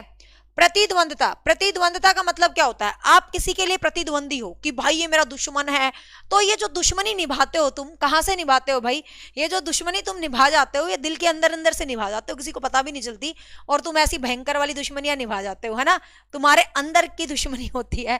तो इसका मतलब बी तो ऑप्शन में नहीं आएगा, ठीक है। इसका मतलब भाई प्रतिद्वंदता तो ऑप्शन में नहीं आएगी, तो ये ऑप्शन भी कट गया। आंसर क्या बचा, ये बच गया, सीधी सी बात है, ठीक है। तो आंसर रहेगा आपका 1। नेक्स्ट है, ये उपलब्धि अभिप्रेरणा कर चुके हैं, मैकलिन और एटकिंस ने दी है। अगला है, निम्नलिखित में से कौन सा कथन सत्य है, आपको बताना है। घोड़े को तालाब के पास ले जाया जा सकता है और पानी पीने के लिए बाध्य किया जा सकता है। तालाब के पास लेके तो जाया जा सकता है, लेकिन पानी पीने के लिए मजबूर नहीं कर सकते हो, वो थोंडाई का घोड़ा है, वो तैयार नहीं है, जबरदस्ती नहीं पिला सकते तुम उसको पानी, तो 1 तो नहीं होगा। घोड़े को तालाब के पास लेके ही नहीं जाया जा सकता, ऐसा कौन सा राजा घोड़ा होगा जिसको हम लेके नहीं जा सकते। घोड़े को तालाब पर ले जाकर उसको पानी पिलाने के लिए सब कुछ किया जा सकता है, हाँ हाँ गलत। घोड़े को तालाब के पास ले जाया जा सकता है, लेकिन उसको पानी पिलाने के लिए बाध्य नहीं किया जा सकता है, ठीक है। तो आंसर रहेगा ये। मेरी थ्योरी बुक के जितने भी क्वेश्चंस हैं मैं ऑलरेडी करवा चुकी हूं, लास्ट में मैं पीडीएफ मैं दिखा के जाऊंगी कहां पर हैं वो क्वेश्चंस, ठीक है। और वो सारे क्वेश्चन बाइलिंगुअल भी हैं, क्योंकि मेरी बुक में सारे बाइलिंगुअल हैं। प्रेरक प्राणी में विद्यमान शारीरिक एवं मनोवैज्ञानिक दशाएं हैं जो उसे निश्चित विधियों के अनुसार कार्य करने के लिए उत्तेजित करती हैं। ये क्वेश्चन 2 बार स्टेट में आ चुका है, ये डेफिनेशन है, आपको ध्यान रखना है, ये गेट्स की डेफिनेशन है, ठीक है। ये डेफिनेशन है, ये फिक्स है, इसमें कोई शॉर्टकट नहीं है, तो ये गेट्स की डेफिनेशन है। नेक्स्ट है, निम्न में से कौन से अभिप्रेरक गैरिट के द्वारा वर्णित किए गए थे। गैरिट ने दिए थे कौन से अभिप्रेरक, दैहिक, मनोवैज्ञानिक और सामाजिक, ठीक है। तो 3 प्रकार के अभिप्रेरक हैं जो गैरिट के द्वारा दिए गए हैं। कौन कौन से भाई, दैहिक मतलब एक तरह से जो शारीरिक होते हैं, मनोवैज्ञानिक जो आपके इंटरनल माइंड के होते हैं, और सामाजिक जो समाज से संबंधित होते हैं। तो ये जो किसने दिए हैं भाई, आपके गैरिट के द्वारा दिए गए अभिप्रेरक हैं 3 प्रकार के। नेक्स्ट है, प्रेरणा का मुख्य उद्देश्य क्या हो सकता है। प्रेरणा का मुख्य उद्देश्य है सीखने की गति को धीमा करना, व्यक्ति के व्यवहार को प्रोत्साहित करना, छात्रों को दंडित करना, बाहर से पुरस्कार देना। तो व्यक्ति के व्यवहार को प्रोत्साहित करना। आंतरिक प्रेरणा का उदाहरण कौन सा है। आंतरिक प्रेरणा, अच्छा ग्रेड प्राप्त करना, शिक्षक से प्रशंसा पाना, विषय में व्यक्तिगत रुचि या पुरस्कार जीतना। तो आपकी किसी भी सब्जेक्ट में आपकी व्यक्तिगत शब्द जहां भी आएगा तो वो इंटरनल से ही संबंधित होएगा कहीं ना कहीं, तो वहां पर आंसर क्या रहेगा भाई, आंसर रहेगा सी। कक्षा में छात्रों को प्रेरणा बढ़ाने के लिए सबसे प्रभावी तरीका कौन सा है। आप क्लासरूम में छात्रों को इंस्पायर करना चाहते हैं तो सबसे प्रभावी तरीका कौन सा है। तुम्हें बहुत सारा होमवर्क दे दूं, अरे भाई आज तुम है ना इतना सारा काम कराना, ठीक है। छात्रों की सफलता का उत्सव मनाना, छात्र सफल हो जाते हैं तो उनको सेलिब्रेट करना, छात्रों को कठोर दंड देना नहीं, छात्रों को शांत बैठने के लिए कहना, ओए चुपचाप बैठ जाओ, बोलने की जरूरत नहीं है ना। कमेंट स्क्रीन पे फ्लैश नहीं होना चाहिए, क्योंकि हमारे लिए बोलना तो कमेंट ही है ना, लेकिन नहीं, तुम्हारे कमेंट आते रहने चाहिए, ना तो मुझे पता ही नहीं चलेगा तुम क्लास देख रहे हो या नहीं देख रहे हो, है ना। तो कक्षा में प्रेरणा को बढ़ाने का सबसे बेस्ट तरीका क्या होता है भाई, छात्रों की सफलता का उत्सव मनाना, जो हम मनाते हैं, है ना।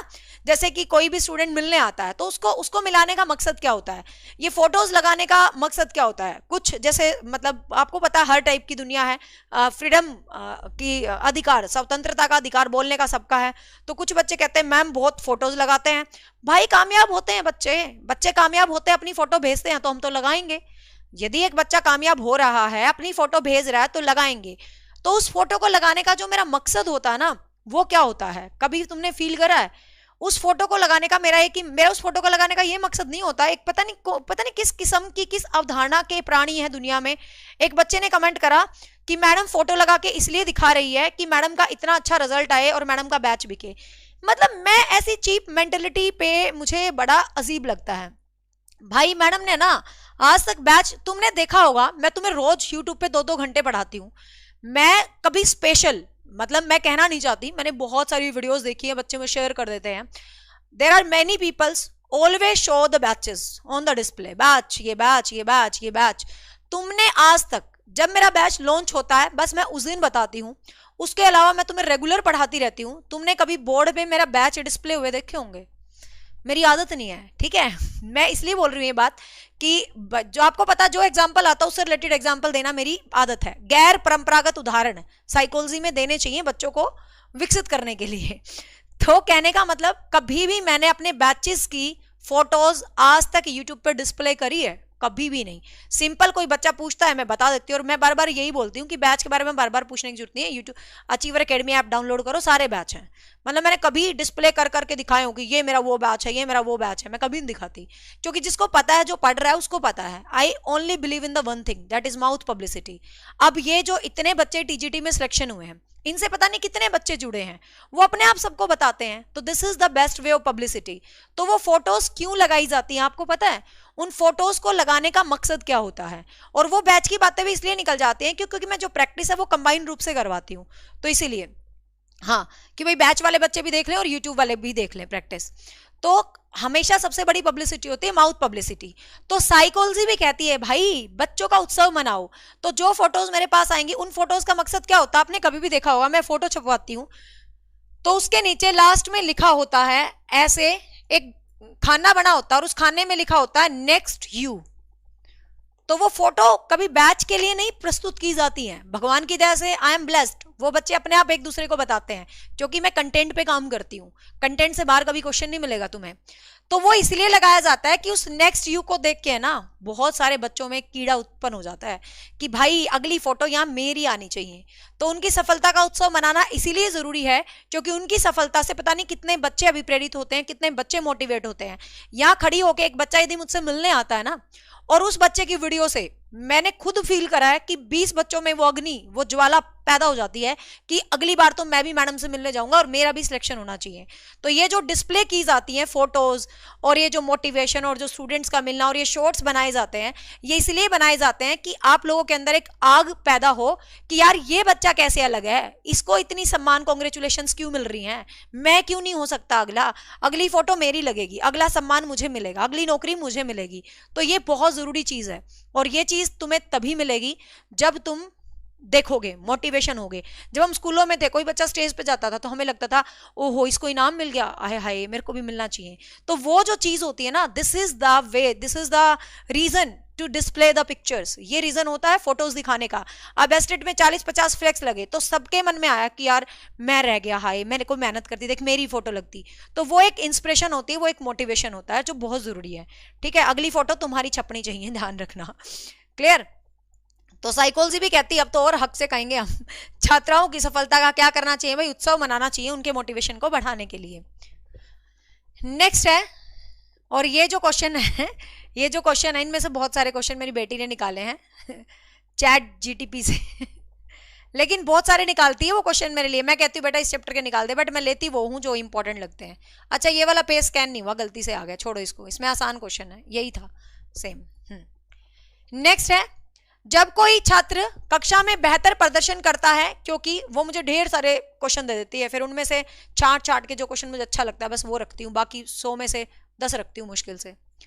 जब कोई छात्र कक्षा में बेहतर प्रदर्शन करता है क्योंकि उसे पुरस्कार की उम्मीद है, तो किस सिद्धांत पर काम करता है? भाई कक्षा में एक बच्चा है, बेहतर प्रदर्शन करता है, तो उसको किस प्रकार की एक्सपेक्टेशंस है? उसको प्रोत्साहन की एक्सपेक्टेशन है, रीइंफोर्समेंट। भाई वो कह रहा है कि यार मैं मम्मी मैडम मैंने ना बहुत अच्छा परफॉर्म करा है, मैडम मुझे इनाम दे दो। तो भाई उसको एक्सपेक्टेशन है कि मैडम इनाम देगी, मैडम बिल्कुल इनाम देगी। ऑफिशियल अनाउंस कर रही हूँ, जो बच्चा स्टेट का टॉपर है उसको फ्री में बैच मिलेगा, हमारा स्क्रीनिंग का भी और कॉमन भी। क्योंकि जब आप स्क्रीनिंग की तैयारी करोगे तो एक सब्जेक्ट बैच होता है और एक कॉमन बैच होता है। दोनों बैच चाहे वो 6000 के बने 7000 के बने, बिल्कुल फ्री दिए जाएंगे। ऑफिशियली उस बच्चे को दिखाया जाएगा ही इज द टॉपर, ठीक है, और आपको बैच बिल्कुल फ्री दिया जाएगा। तो आप एक्सपेक्टेशन रख सकते हो 3 स्टूडेंट्स को, PGT topper, TGT topper, PRT topper. Estate में जो हाईएस्ट मार्क्स लेगा हमारा स्टूडेंट, बाय द वे मुझे अपने मार्क्स बताएगा, रिजल्ट आने के मतलब 2-3 दिन का टाइम होता है, बच्चे अपने अपने नंबर बता देते हैं। फिर जिसके भी हाईएस्ट नंबर होते हैं, आपको पता होगा मैं दोनों स्टूडेंट्स को आपको मिलवा चुकी हूँ जो अपने हाईएस्ट टॉपर थे, एक रवि था और एक जो बच्चा, और दोनों मिलने आ चुके हैं। आपको पता दोनों की नौकरी लग चुकी है एचपीएससी में, ठीक है। रवि की केवीएस में लगी थी और उस दूसरे का नाम मुझे ध्यान नहीं आ रहा, ऐसे नाम था यार, वो इतना अच्छा लड़का मिलके गया था अभी थोड़े दिन पहले, मिलवाया भी था तुम्हें उससे, मेरे को नाम भूल गई उसका, ठीक है। तो दोनों को by the way free batches मिले थे और दोनों एक केवीएस में सिलेक्ट हो चुका है, एक एचपीएससी में सिलेक्ट हो चुका है, दोनों नौकरी लग चुके हैं। और अब रवि का तो एचपीएससी में भी सिलेक्शन हो गया, अब कह रहा था मैडम एचपीएससी ज्वाइन करके दोबारा भी मिलने आऊंगा। ठीक है, तो भाई आप एक्सपेक्टेंसी रख सकते हो, उम्मीदें रखो, बिल्कुल तुम टॉप करो, तुम्हें फ्री बैचेस मिलेंगे स्क्रीनिंग के। तो आंसर रहेगा यहां पर बी। नेक्स्ट है, जब किसी छात्र को सही उत्तर देने के लिए, मोटिवेशन एक ऐसा चैप्टर है जिसके बाद तुम्हारे अंदर एक ज्वाला पैदा हो जानी चाहिए पास होने की, बाकी मुझे पता नहीं। जब किसी छात्र को सही उत्तर देने के लिए प्रशंसा की जाती है तो वह किस प्रकार की अभिप्रेरणा है? तो सही उत्तर दे दिया और तुम्हें अप्रिशिएट किया जा रहा है तो भाई बाह्य अभिप्रेरणा का उदाहरण है। ठीक है, मैस्लो की आवश्यकता पदानुक्रम में कौन सी आवश्यकता सबसे पहले होती है? मैस्लो में सबसे पहले, हाँ सुरजीत आप कैसे जानते हो? हाँ रवि म्यूजिक का टीचर है, वो गाना भी सुना के गया था, बहुत अच्छा, लाइव वीडियो है, मेरे शॉर्ट सेक्शन में भी उसकी वीडियो है, अब भी दोबारा आने वाला है। बस कहता मैडम सिलेक्शन तो होगा और रैंक 4 आई है उसकी, मैं बता दूं एचपीएससी में, बस ज्वाइनिंग का वेट कर रहा है। कहता मैम थोड़ा ज्वाइन करके आऊंगा तो वाइब्स अलग आएंगी, तो फिर मिलवाऊंगी मैं तुम्हें, दोबारा भी आएगा वो। उसके 142 नंबर थे एस्टेट में। हाँ, मैस्लो की आवश्यकता पदानुक्रम में कौन सी आवश्यकता सबसे, पता नहीं 142 143, कौन सी आवश्यकता सबसे पहले पूरी होती है? तो कौन सी आवश्यकता भाई सबसे पहले पूरी होती है? वो होती है शारीरिक आवश्यकता। ठीक है, सबसे पहले मैस्लो की, जो आपको पता है, ये क्वेश्चन तो वैसे बिल्कुल उतार लेना अपने दिल दिमाग में, जरूर आएगा ये क्वेश्चन। सबसे पहली जो होती है वो कौन सी होती है भाई? शारीरिक आवश्यकता। ठीक है, फिजिकल नीड्स। मैस्लो कहता है कि किसी भी इंसान की फिजिकल नीड्स पूरी होनी चाहिए। फिजिकल नीड्स पूरी होने के बाद किसी भी इंसान की सुरक्षा की नीड्स पूरी होनी चाहिए। जैसे भाई घर बनाएगा, मकान बनाएगा, सुरक्षा की नीड्स, मुझे नहीं पता, वो बोल रहा है 145, मुझे 142 43, मुझे ध्यान नहीं है, पक्का उसने बताया था उस दिन। फिर मेरे को तो विश्वास भी नहीं हुआ, पहले मैंने कहा सच्ची में तेरे इतने नंबर है क्या? फिर कहता, फिर उसने डीएमसी दिखा के गया, कहता हाँ मैडम मेरे इतने नंबर है। मैंने कहा रे 134 34 तो हो जाते, तेरे तो बहुत ज्यादा नंबर है। ठीक है, तो सुरक्षा की भावना तो उसने सबसे पहले बताया, जब मुझे विश्वास नहीं हुआ था उसकी बात पे। फिर सुरक्षा की भावना आती है दूसरे नंबर पे। सुरक्षा के बाद आपको पता भाई इंसान को सुरक्षा मिल गई, सुरक्षा के बाद वो क्या करेगा? स्नेह व सम्मान। ठीक है भाई, मुझे सुरक्षा मिल गई तो मुझे अब स्नेह चाहिए, सम्मान चाहिए। ठीक है, स्नेह और सम्मान के बाद हमें क्या चाहिए भाई? हमें यहाँ पर चाहिए वो संबंध, मतलब एक सेकेंड, सबसे पहले शारीरिक नीड है, फिर सुरक्षा की भावना है, फिर स्नेह है। ठीक है, स्नेह व संबंध आएगा यहाँ पर, फिर उसको सम्मान चाहिए, और लास्ट में क्या है भाई? आत्म सिद्धि। ठीक है, लास्ट में क्या है? आत्म सिद्धि। तो ये क्या है? आपके इब्राहिम मैस्लो की 5 स्टेप हैं जो पेपर में कई बार आते हैं। क्वेश्चन गलत मत करना। आवश्यकता में मोटिवेशन की बात इब्राहिम मैस्लो, लेकिन नीड, डिडक्शन, नीड के साथ आपको डिडक्शन शब्द मिले, डिडक्शन, हास, ऐसा शब्द लिखा मिले, तो फिर आपका आंसर क्या रहेगा भाई? तो आपका आंसर रहेगा सीएल हल। ठीक है, तो आपका आंसर रहेगा सीएल हल। क्लियर भाई? तो ये क्या है आपको ध्यान रखने हैं। ये थे मोटिवेशन के चैप्टर, और इससे पहले भी हम मोटिवेशन के चैप्टर कर चुके हैं। मैं आपको बता देती हूँ, बहुत बच्चों को मिलती नहीं है वीडियोस। ठीक है, आप मेरे चैनल, ये मेरा चैनल है। ठीक है, तुम्हारे कमेंट चल रहे हैं, मैं देख रही हूँ, देखती रहती हूँ, क्योंकि वहां नहीं दिखता मुझे, ज्यादा आंखें कमजोर होगी। फिर यहाँ पर देखो, तुम मेरे चैनल पे आए, जो बच्चे पूछ रहे हैं कि मैम ये वीडियो कहाँ सेव हो रही है, फिर प्लेलिस्ट पे आ गए। ठीक है, प्लेलिस्ट पे आ गए तो एक तो ये जो है आपकी एस्टेट 2024 वाली जो सीरीज चल रही है, ठीक है, एक तो मैं वहां पर सेव करती हूँ, जो एस्टेट 2024 वाली सीरीज है वहां पर सेव कर रही हूँ, और दूसरा जो मैं कह रही हूँ ना, ऑलरेडी मैंने चैप्टर वाइज वीडियो करवाई हुई है, तो उसको देख लेना। हाँ, अरे मुझे पक्का याद नहीं है, पक्का बता दूंगी। 100 पता नहीं 143 है 145 है, मुझे ध्यान नहीं है, मतलब है इतने ही सारे स्कोर उसके। अब देखो यहां पर नीचे ये देखो, एक तो एस्टेट 2024 एग्जाम स्पेशल वीडियोस, एक तो इसके अंदर आपकी वीडियो सेव हो रही है, और एक आप ना नीचे जाओगे ना, यहां पर देखो ये रहा CDP psychology chapter wise practice series important for all exam. ध्यान से सुन लो, इससे पहले भी क्वेश्चन है ये रे, इसमें 19 वीडियो हैं, इसके अंदर मैं सारे चैप्टर ऑलरेडी पढ़ा चुकी हूँ। चाइल्ड डेवलपमेंट, जीन प्याजे, कोहलबर्ग, ये रे मोटिवेशन, ऑलरेडी मोटिवेशन के बहुत सारे क्वेश्चन मैं करवा चुकी हूँ, ये सारे मेरी बुक के हैं, कंप्लीट है ये। ठीक है, यहाँ पर मेजरमेंट, इवेल्युएशन, असेसमेंट, फिर यहाँ पर लर्निंग, तो ये सारे जो चैप्टर हैं जो अपनी किताब के हैं वो मैं ऑलरेडी तुम्हें करवा चुकी हूँ, तो अपनी किताब के क्वेश्चंस को मैं दोबारा नहीं करवा रही हूँ, और अब जो सीरीज चल रही है उसमें मैं अलग अलग नए नए क्वेश्चन लेके आ रही हूँ। ठीक है भाई, अब किसी को कोई क्वेश्चन पूछना है तो 1 मिनट के लिए you can ask your question, otherwise class is okay over for today. शाम को मिलेंगे 9 बजे किसी बढ़िया सी क्लास में। अच्छा, शाम को 9 बजे तो हम सीटेट का पेपर ही डिस्कस करेंगे ना। भेजा ही नहीं किसी ने मुझे पेपर, सब वही पेपर भेज रहे हैं बार बार। रेलवे की टीचिंग पर वैकेंसी की वीडियो बना दो, बना देंगे। कल का टॉपिक बता दो मैम, तुम बता दो भाई मेरे को, है ना, मैं तो ऑन स्पॉट तैयार करती हूँ कि मुझे आज ये टॉपिक पढ़ाना, जिसकी अच्छी सी पीडीएफ बन जाती है वही पढ़ा देती हूँ, जिसके अच्छे से क्वेश्चन मिलते हैं। आप बता दो कल का टॉपिक बुद्धि ले लें, बुद्धि, क्योंकि बुद्धि से बहुत क्वेश्चन आते हैं पेपर में। कल का टॉपिक है बुद्धि, ठीक है, पहले भी मैंने बुद्धि क्वेश्चन शायद नहीं पढ़ाए हैं। कल का क्वेश्चन रहे, कल का टॉपिक रहेगा बुद्धि, क्योंकि टॉपिक देने से बच्चे कहते हैं हम रिवाइज कर लेते हैं उसको, तो कल का टॉपिक रहेगा बुद्धि, बुद्धि करेंगे कल क्वेश्चन, ठीक है भाई। चलो, अब कोई क्वेश्चन नहीं पूछ रहा ना, अब जो बच्चा क्वेश्चन पूछ रहा था पूछ लो। ये क्वेश्चन मत पूछो एस्टेट का एग्जाम कब होगा, इसका कोई उत्तर नहीं मिलेगा। हाँ, कल बुद्धि चिंतन, बोध होता है पूजा अंडरस्टैंडिंग, किसी चीज को समझना, चिंतन होता है उसके ऊपर थिंकिंग करना एक्स्ट्रा। बोध का ही थोड़ा हायर लेवल हो जाता है बस चिंतन।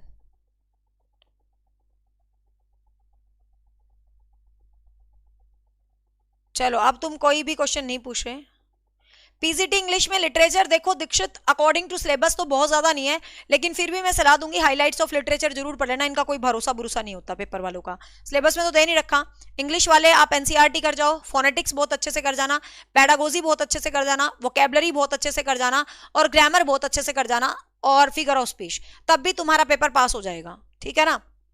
और टीजीटी वाले बेशक लिटरेचर छोड़ जाना, लेकिन पीसीटी वाले हाईलाइट्स कर सकते हैं। चंडीगढ़ जेबीटी की अपकमिंग वैकेंसी पे मीनाक्षी नोटिफिकेशन आने वाला है, मैं सोच रही हूँ ऑफिशियल के साथ ही बनाऊं वीडियो, नहीं तो पहले मेरे चैनल पर होंगी, आप देख लो एसएसए की, आप सिंपल लिखो SSA Chandigarh notification by Nisha ma'am, तो जो पिछली बार नोटिफिकेशन आया था वो मैंने डिटेल से बता रखा है, सेम वही रूल रहेंगे। और जो चंडीगढ़ का जो सिलेबस था, जो हमने परमानेंट वैकेंसी इसके लिए अभी पूछे 1 साल कितनी चंडीगढ़ की पड़ी है, वही सिलेबस है सेम टू सेम, ठीक है। तो नया वीडियो तो मुझे लग रहा है नोटिफिकेशन आने के बाद बनाऊं तो ज्यादा बेटर है, ठीक है भाई। एरिक्सन के क्वेश्चन करवा देंगे, राज एरिक्सन के बहुत ज्यादा क्वेश्चन नहीं है, एरिक्सन ब्रॉन ब्रेनर के मिक्स करवाऊंगी एक ही क्लास में दोनों को, ठीक है। कल तो बुद्धि करेंगे, जिन चैप्टर के ज्यादा क्वेश्चन है उनको तो एक एक क्लास लगाएंगे, जैसे मोटिवेशन है, चाइल्ड डेवलपमेंट है, बुद्धि है, लेकिन जो छुटपुट है जैसे हमने कल कर लिए थे सोशलाइजेशन, जेंडर बायस, तो ऐसे ही Erikson, Bronfenbrenner, Sigmund Freud, इनको मिक्स करवाऊंगी, पेपर तक सारे चैप्टर हो जाएंगे तुम्हारे चैप्टर वाइज। चलो bye bye, take care, have a nice day, thank you so much. Portfolio की शॉर्ट बना दो, अभी बनाती हूँ, इस वीडियो को बंद कर।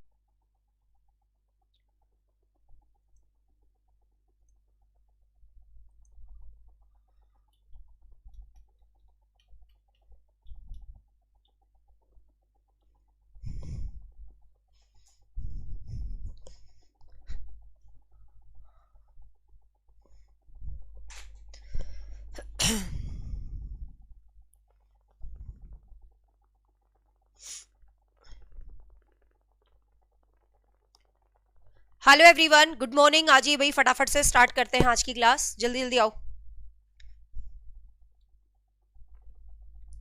यस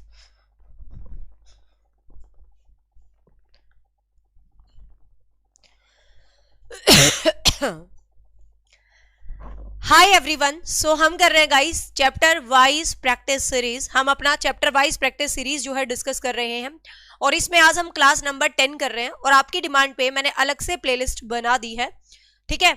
तो अलग से प्लेलिस्ट इसलिए बना दी है क्योंकि बच्चे कह रहे थे मैम हमें पता नहीं चल रहा कि आप जो रीसेंट प्रैक्टिस सीरीज करवा रहे हो वो कौन सी है, तो आप जब प्लेलिस्ट में खोलोगे ना तो आपको दूसरे नंबर पर या पहले नंबर पर मिलेगी सीडीपी चैप्टर वाइज प्लेलिस्ट 2025। 2025 कर दिया मैंने उसका टाइटल, क्योंकि 2 दिन बाद 2025 ही आने वाला है, ठीक है।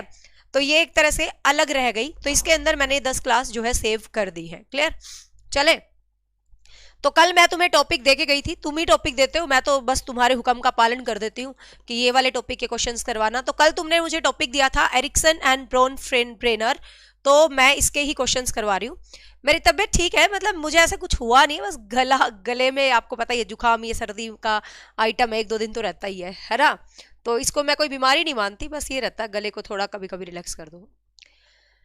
फर्स्ट है Erik Erikson psychological theory. Erik Erikson की मनोसामाजिक सिद्धांत, ठीक है, हिंदी में इसको बोलते हैं मनोसामाजिक। एरिक एरिक्सन का मनोसामाजिक सिद्धांत है वो किस पर डिस्कस है। आज हिंदी की 12:30 बजे मैराथन चलेगी, टीजीटी पीजीटी हिंदी की लगभग 150 प्लस क्वेश्चंस होंगे। प्रीमियर चलेगा, देख लेना, हिंदी वाले, टीजीटी का पेपर और पीजीटी का पूरा पेपर। एरिक एरिक्सन की ये जो थ्योरी है ये किस पर डिपेंड है। Erik Erikson theory focus on which aspect of human development. तो क्या ये संज्ञान पर है? संज्ञान पर नहीं है। सोशल एंड इमोशनल, तो ये साइको सोशल है। आपको पता है इसकी जो थ्योरी है उसका पूरा नाम ही क्या है? साइको सोशल, मनोसामाजिक विकास, ठीक है। तो किस पर डिपेंड है ये? मनोसामाजिक पर। तो आंसर यहां पर रहेगा 2। क्लियर? हाँ, नेक्स्ट है लास्ट में इन शॉर्ट इसकी 8 की 8 स्टेजेस का मैं आपको इन शॉर्ट में पूरा डिस्क्रिप्शन देके जाऊंगी, ठीक है। अभी फिलहाल क्वेश्चंस पढ़ लेते हैं, फिर 8 स्टेज का पूरा पॉइंट ऑफ व्यू मैं आपको क्लियर करके जाऊंगी। और ये पीडीएफ काफी इंपॉर्टेंट है, इसको मैं अचीवर्स एकेडमी के टेलीग्राम पर भेज दूंगी। अचीवर्स एकेडमी के टेलीग्राम से ध्यान आया, कोई भी बच्चा यदि मेरा ऐप स्टूडेंट है, आपके ऐप का अलग टेलीग्राम है, लेकिन सभी बच्चे अचीवर एकेडमी का जो एक मेन टेलीग्राम है ना, जो यूट्यूब वाला, उस पर हर बच्चा जरूर रहा करो, क्योंकि हर एक अपडेट उसी पर देती हूं मैं। ऐप वालों पे कोई अपडेट नहीं देती, क्योंकि वहां सिर्फ ऐप का ही पॉइंट ऑफ व्यू होता है, ठीक है ना। तो हर मेजर अपडेट आपको अचीवर एकेडमी टेलीग्राम पर मिलेगी, तो उस पर हर बच्चा जरूर रहा करो। ये पीडीएफ आज की उसी पे डाल दूं, क्योंकि इसके लास्ट में बहुत ज्ञान का खजाना है। The first stage of Erikson psychosocial theories, पहली स्टेज आपको बतानी है।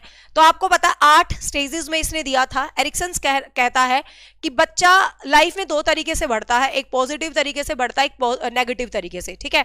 तो ये अपनी 8 अलग अलग अवस्थाएं बताता है।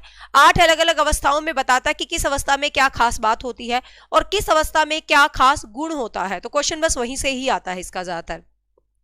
तो पहली ट्रस्ट है विश्वास बनाम अविश्वास, जिसको हम बोलते हैं ट्रस्ट वर्सेस मिसट्रस्ट। तो इसके अंदर क्या होता है कि भाई ये कहता है यदि बच्चे को ट्रस्ट है, मतलब आपका बच्चा है जीवन में पहले ही पैदा होते ही आपने उसको बहुत पॉजिटिवली हैंडल करा है, ये जन्म से लेके 1.5 साल तक रहती है एज, तो वो कहता है जैसे ही बच्चा दुनिया में आया और आपने उसको बहुत प्यार दिया, बहुत प्यार से उसको हैंडल किया, तो वो बच्चा पॉजिटिव वे में ही आगे बढ़ेगा, ठीक है। वो सोचेगा यार समाज बहुत अच्छी जगह है, मैं बहुत अच्छी जगह आ गया। लेकिन यदि आपने उसको क्या करा भाई, उसको आते ही झाड़ दिया, बच्चे को प्रेम नहीं दिया, तो बच्चे को लगेगा यार मतलब पहले ही समाज के लिए उसका अविश्वास क्रिएट हो जाएगा कि यार ये तो बहुत मतलब सही नहीं है। हाँ, सीक्वेंस में लास्ट में याद करवा के जाऊंगी, तभी तो बोला ये पीडीएफ बहुत इंपॉर्टेंट है। तो फर्स्ट रहेगा आंसर। नेक्स्ट है the virtue achieved in the stage. तो हर स्टेज का एक गुण होता है। तो देखो आप ट्रस्ट वर्सेस जो मिसट्रस्ट वाली स्टेज है, तो इसके अंदर जो बच्चे का मतलब विर्च्यू है उसका गुण क्या रहता है, तो बच्चे को एक होप होती है कि ट्रस्ट है तो दुनिया बहुत अच्छी है, यदि अविश्वास है तो दुनिया बहुत बुरी है। तो इस एज में बच्चे में जो गुण आ जाता है वो कौन सा आ जाता है भाई, होप आ जाता है, ठीक है। नेक्स्ट है in the age of autonomy versus shame and doubt. Autonomy versus shame को हिंदी में बोलते हैं लज्जा बनाम संदेह, ठीक है। तो इसको हम क्या बोलते हैं भाई, लज्जा बनाम संदेह बोलते हैं। ऑटोनॉमी वर्सेस शेम को हम क्या बोलते हैं, आत्मनिर्भरता। हिंदी में इसको लिखेंगे आत्मनिर्भरता बनाम संदेह, ठीक है, ये इसका हिंदी में नाम है। तो कहता है इस स्टेज के अंदर बच्चे के अंदर क्या होता है, तो ये दूसरी स्टेज होती है एरिक एरिक्सन की। इसके अंदर बच्चे को बेसिकली टॉयलेट ट्रेनिंग दी जाती है, बच्चे को इंडिपेंडेंट बनाया जाता है कि भाई जो बच्चा इंडिपेंडेंट होगा वो पॉजिटिवली आगे बढ़ेगा, जो इंडिपेंडेंट नहीं होगा तो वो नेगेटिव आगे बढ़ेगा। तो इस अवस्थे में बच्चे के अंदर एस्टैब्लिश किया जाता है क्या भाई, इंडिपेंडेंस, मतलब उसको टॉयलेट ट्रेनिंग दी जाती है और उसको आत्मनिर्भरता का गुण दिया जाता है कि भाई उसको हम हर काम के लिए कहते हैं ठीक है भाई तू आत्मनिर्भर बन, तो आत्मनिर्भर बनेगा तभी तू बेस्ट कर पाएगा, अदरवाइज नहीं। तो आंसर यहां पर रहेगा बी। नेक्स्ट है during the adolescence individual phase the, ये क्वेश्चन तो एस्टेट में 4 बार आ चुका है, आज तक 4 बार ये क्वेश्चन आ चुका है। ये कहता है कि भाई किशोर अवस्था के दौरान, मतलब किशोर अवस्था के दौरान कौन सी स्टेज होती है जिसके अंदर एक कॉन्फ्लिक्ट होता है, कौन सी स्टेज होती है। तो ये एरिक एरिक्सन की 5वीं स्टेज होती है जो लगभग किशोर अवस्था के दौरान आती है, 12 से 18 साल वाली, जिसको हम बोलते हैं आइडेंटिटी वर्सेस रोल कंफ्यूजन, जिसमें बच्चे में होता है कि भाई मेरी पहचान, हिंदी में इसको बोलते हैं पहचान बनाम भ्रांति, ठीक है। कि भाई आपको पता, जो बच्चा पॉजिटिवली आगे बढ़ता है तो वो अपनी एक आइडेंटिटी बना लेता है, जो नेगेटिवली आगे बढ़ता है तो वो अपनी एक आइडेंटिटी नहीं बना पाता। और इसका जो गुण होता है वो होता है एक तरह से निष्ठावान होना, ठीक है। इस अवस्था का जो गुण होता है वो होता है एक तरह से क्या, निष्ठावान होना। तो आंसर यहां पर रहेगा 1, ठीक है। आज सुबह तुम कम बच्चे आए हो। नेक्स्ट देखिए, the integrative versus despair, integrated versus despair. तो इंटीग्रेटेड वर्सेस डिस्पेयर का मतलब क्या है, इंटीग्रेशन का मतलब क्या होता है, एक तरह से इसको हिंदी में क्या बोलेंगे आप, डिस्पेयर होता निराशा, एकाग्रता बनाम निराशा, ठीक है। इसको हम क्या बोलते हैं, एकाग्रता बनाम निराशा। ये स्टेज है, ये कब आती है, ये 8वीं स्टेज है, ठीक है। एरिक एरिक्सन की ये लास्ट स्टेज है बिल्कुल, जो 50 साल के बाद आती है, मतलब जो आपका अडल्टहुड भी खत्म हो जाता है ये तब आती है, ठीक है।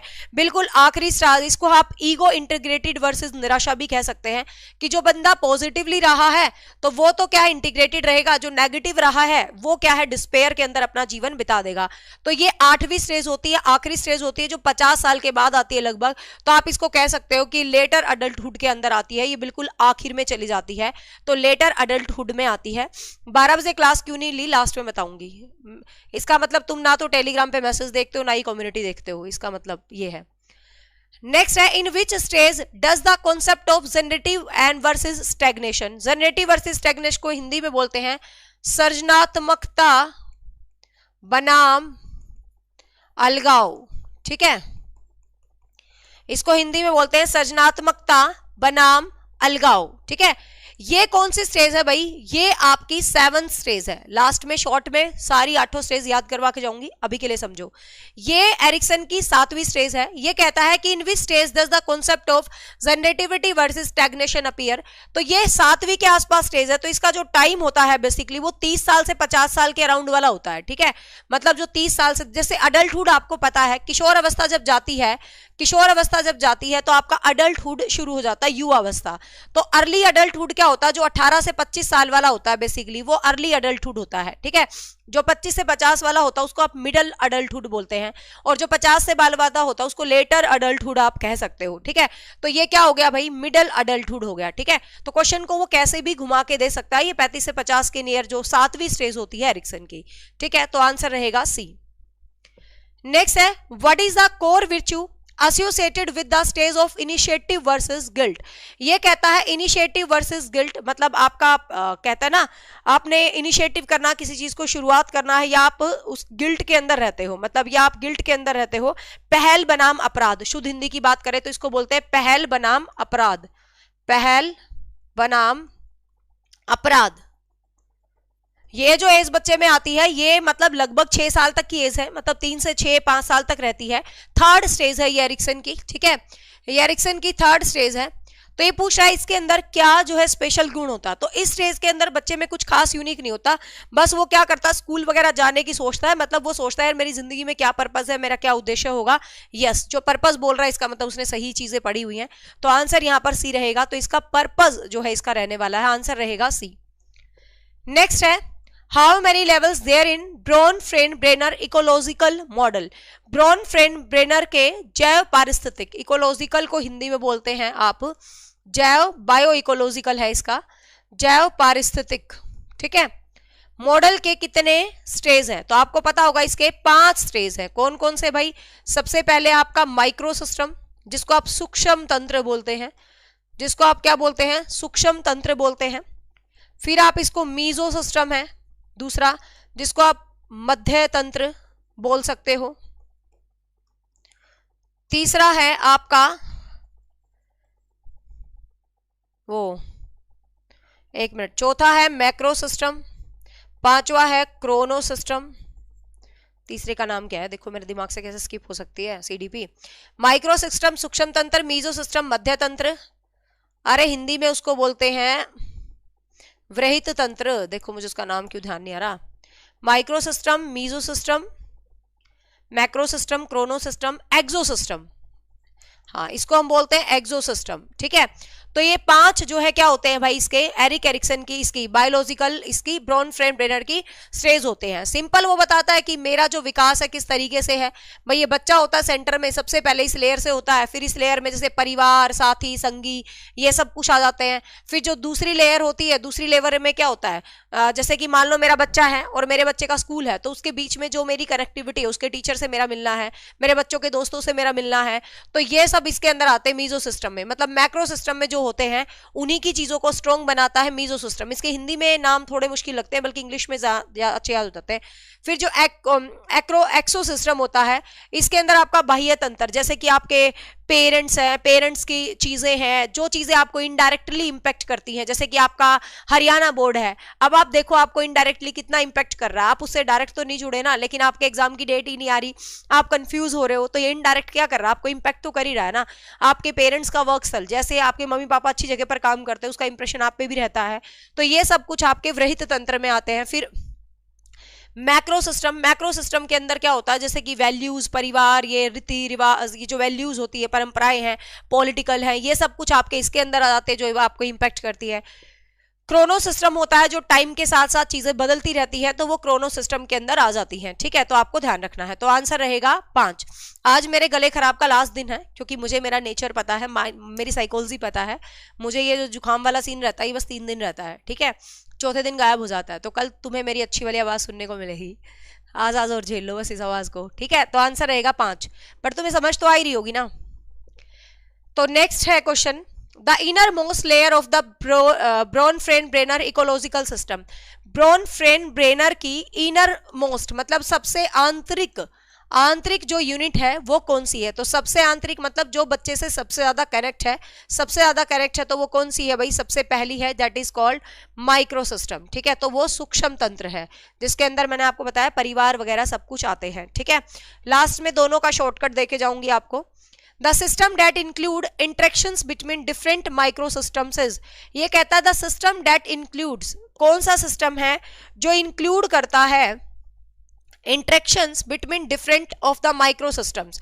ये कहता है कि भाई जो माइक्रो सिस्टम्स के बाद, मतलब ये कह रहा है द सिस्टम इंक्लूड इंटरेक्शंस, कौन सा सिस्टम है जो अंतः क्रिया करता है किसकी? माइक्रो सिस्टम की। जैसे ये बच्चा है, ठीक है, ये पहला है इसका माइक्रो सिस्टम, मतलब जिसमें आपके परिवार, साथी, संगी सब आगे। अब ये जो इंटरेक्शन करता है अपने दूसरे लेयर के साथ करता है, किसके साथ भाई?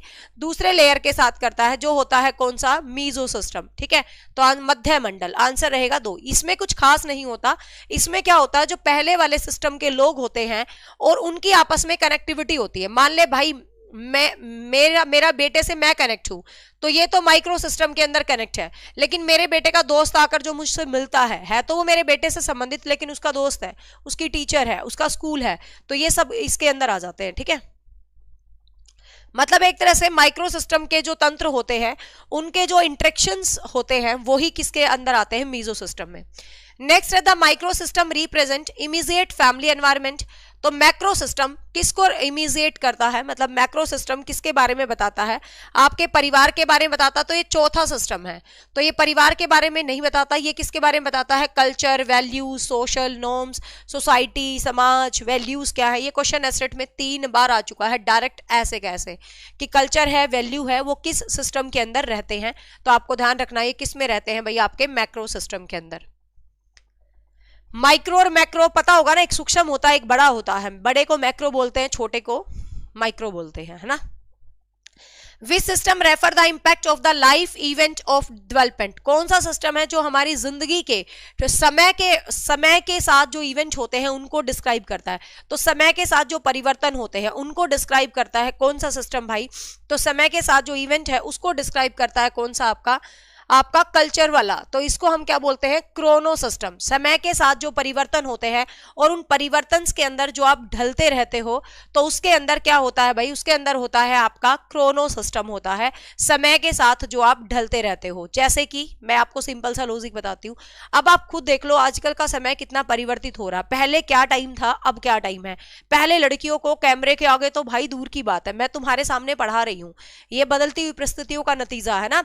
पहले तो बहुओं को कमरे के बंद कमरे में रखा जाता था और आज पूरी दुनिया के सामने हम अपने आप को रिप्रेजेंट कर रहे हैं। तो ये क्या है, बदलते वक्त की कहानी है।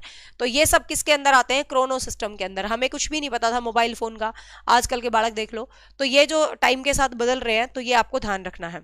तो इसको हम बोलते हैं, नेक्स्ट है which of the following is a part of exosystem. तो आपको बताना है एक्सोसिस्टम का जो पार्ट है वो कौन सा है।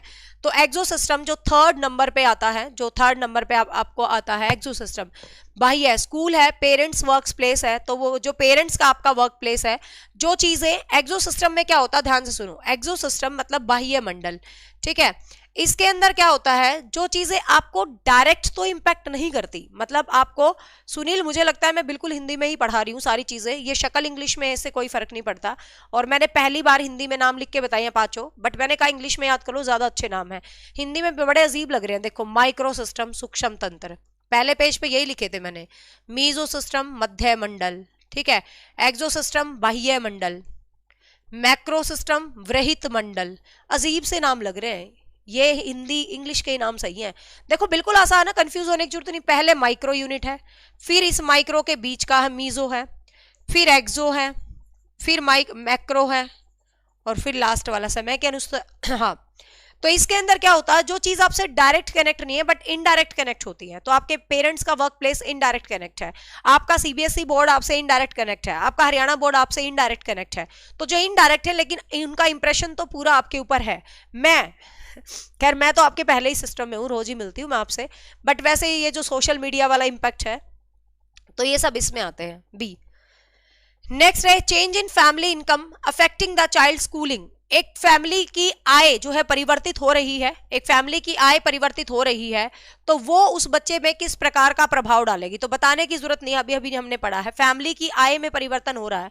तो सीधी सी बात है, फैमिली की आय किसी भी बॉडी की आय है, कहीं से भी उसको मिल रही है, तो फैमिली की आय आपको किस प्रकार से इंपैक्ट कर रही है भाई। तो फैमिली की आय की वजह से आपके स्कूलिंग पे इफेक्ट पड़ रहा है। आपके स्कूलिंग मतलब फैमिली की आय मतलब आपके पेरेंट्स को जहां से मिल रही है वो सब चीजें, तो ये आपके उसी को इनडायरेक्ट इंपैक्ट कर रही है। आंसर रहेगा बी।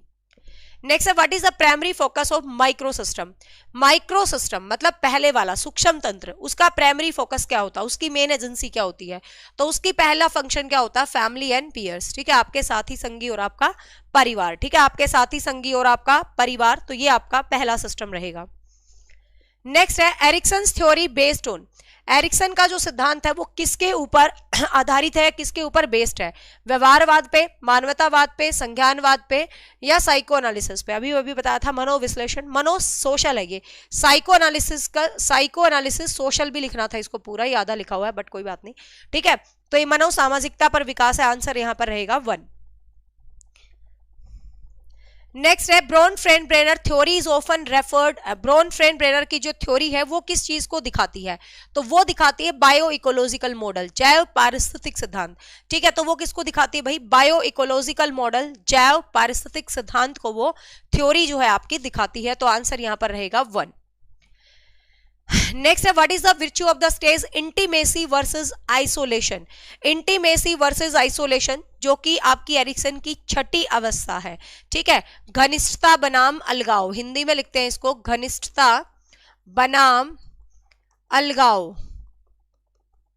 ये एरिक्सन की 6th स्टेज है, ठीक है। ये एरिक्सन की कौन सी स्टेज है भाई, छठी स्टेज है एरिक्सन की, आपको ध्यान रखना है। और इंटीमेसी वर्सेस अलगाव, तो बंदा इंटीमेट होगा या अलग होगा, तो कॉमन सेंस से ही आ रहा है कि इसका जो विर्च्यू होगा वो लव होगा, सीधी सी बात है। तो आंसर रहेगा बी। नेक्स्ट है which of the following best describe the Bronfenbrenner approach.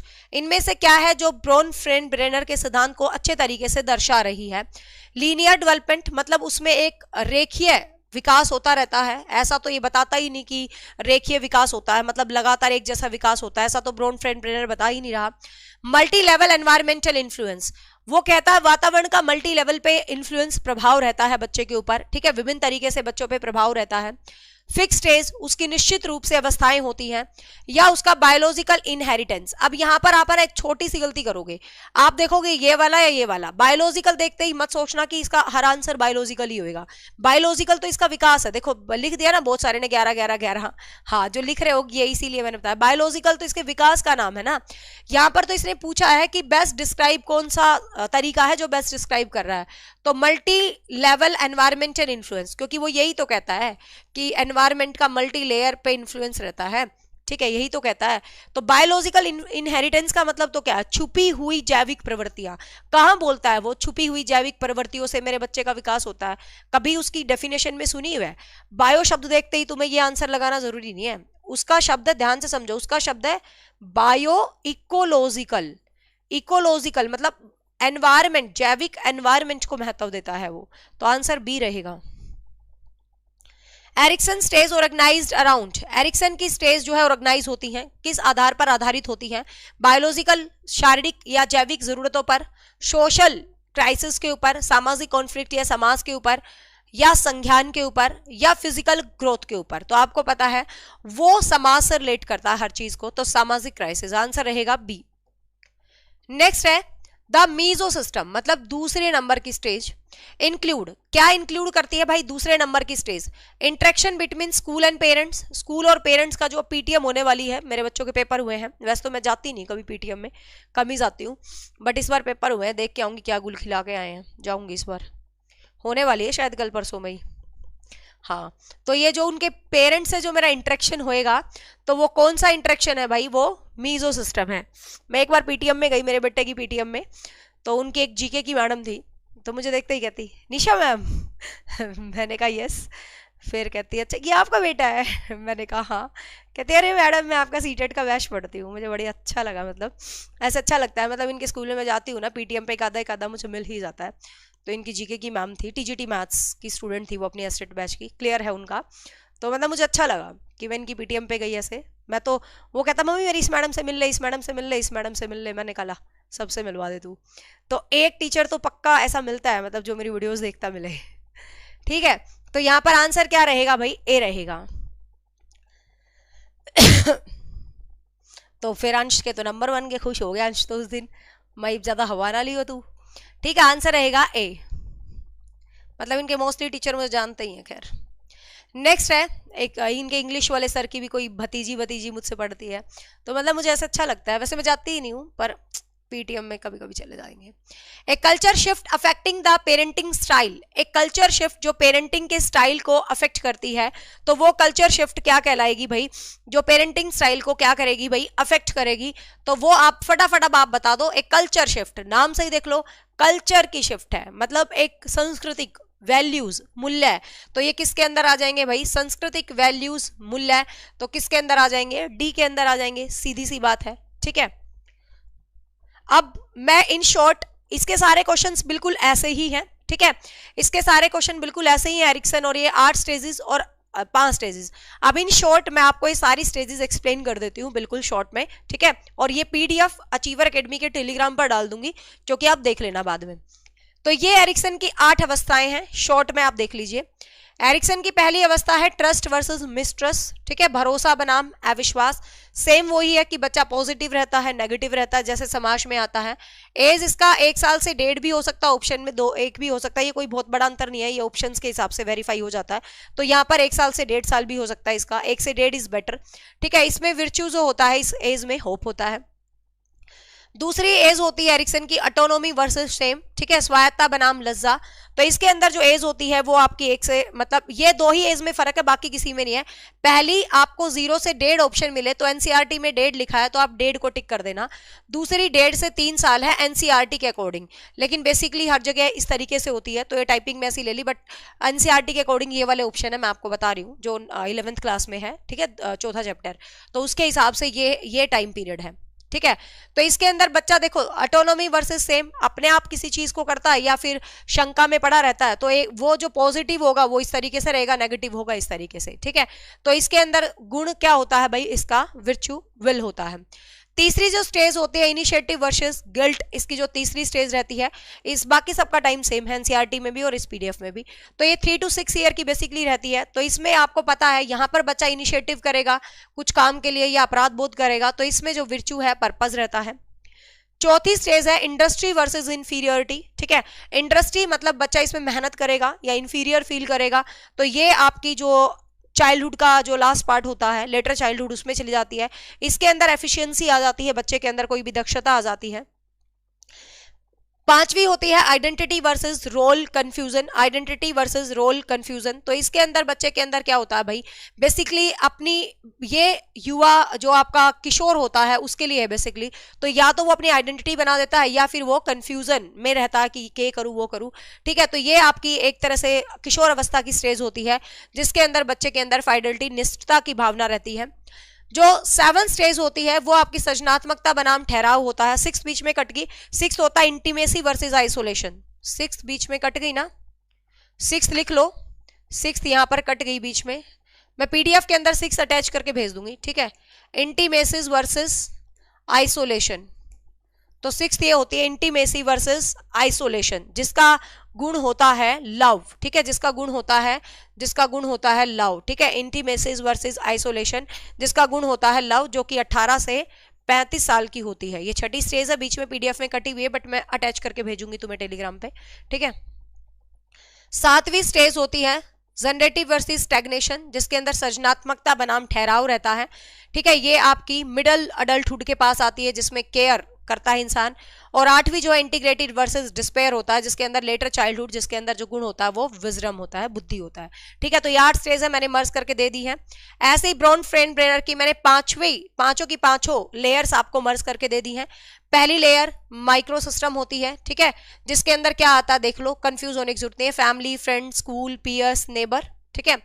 दूसरी जो है आपकी मीजो सिस्टम रहती है, जिसके अंदर ये बीच की परत है, जिसके अंदर आपके टीचर स्टूडेंट रिलेशनशिप्स रहते हैं, interactions between family and peers रहते हैं, ठीक है।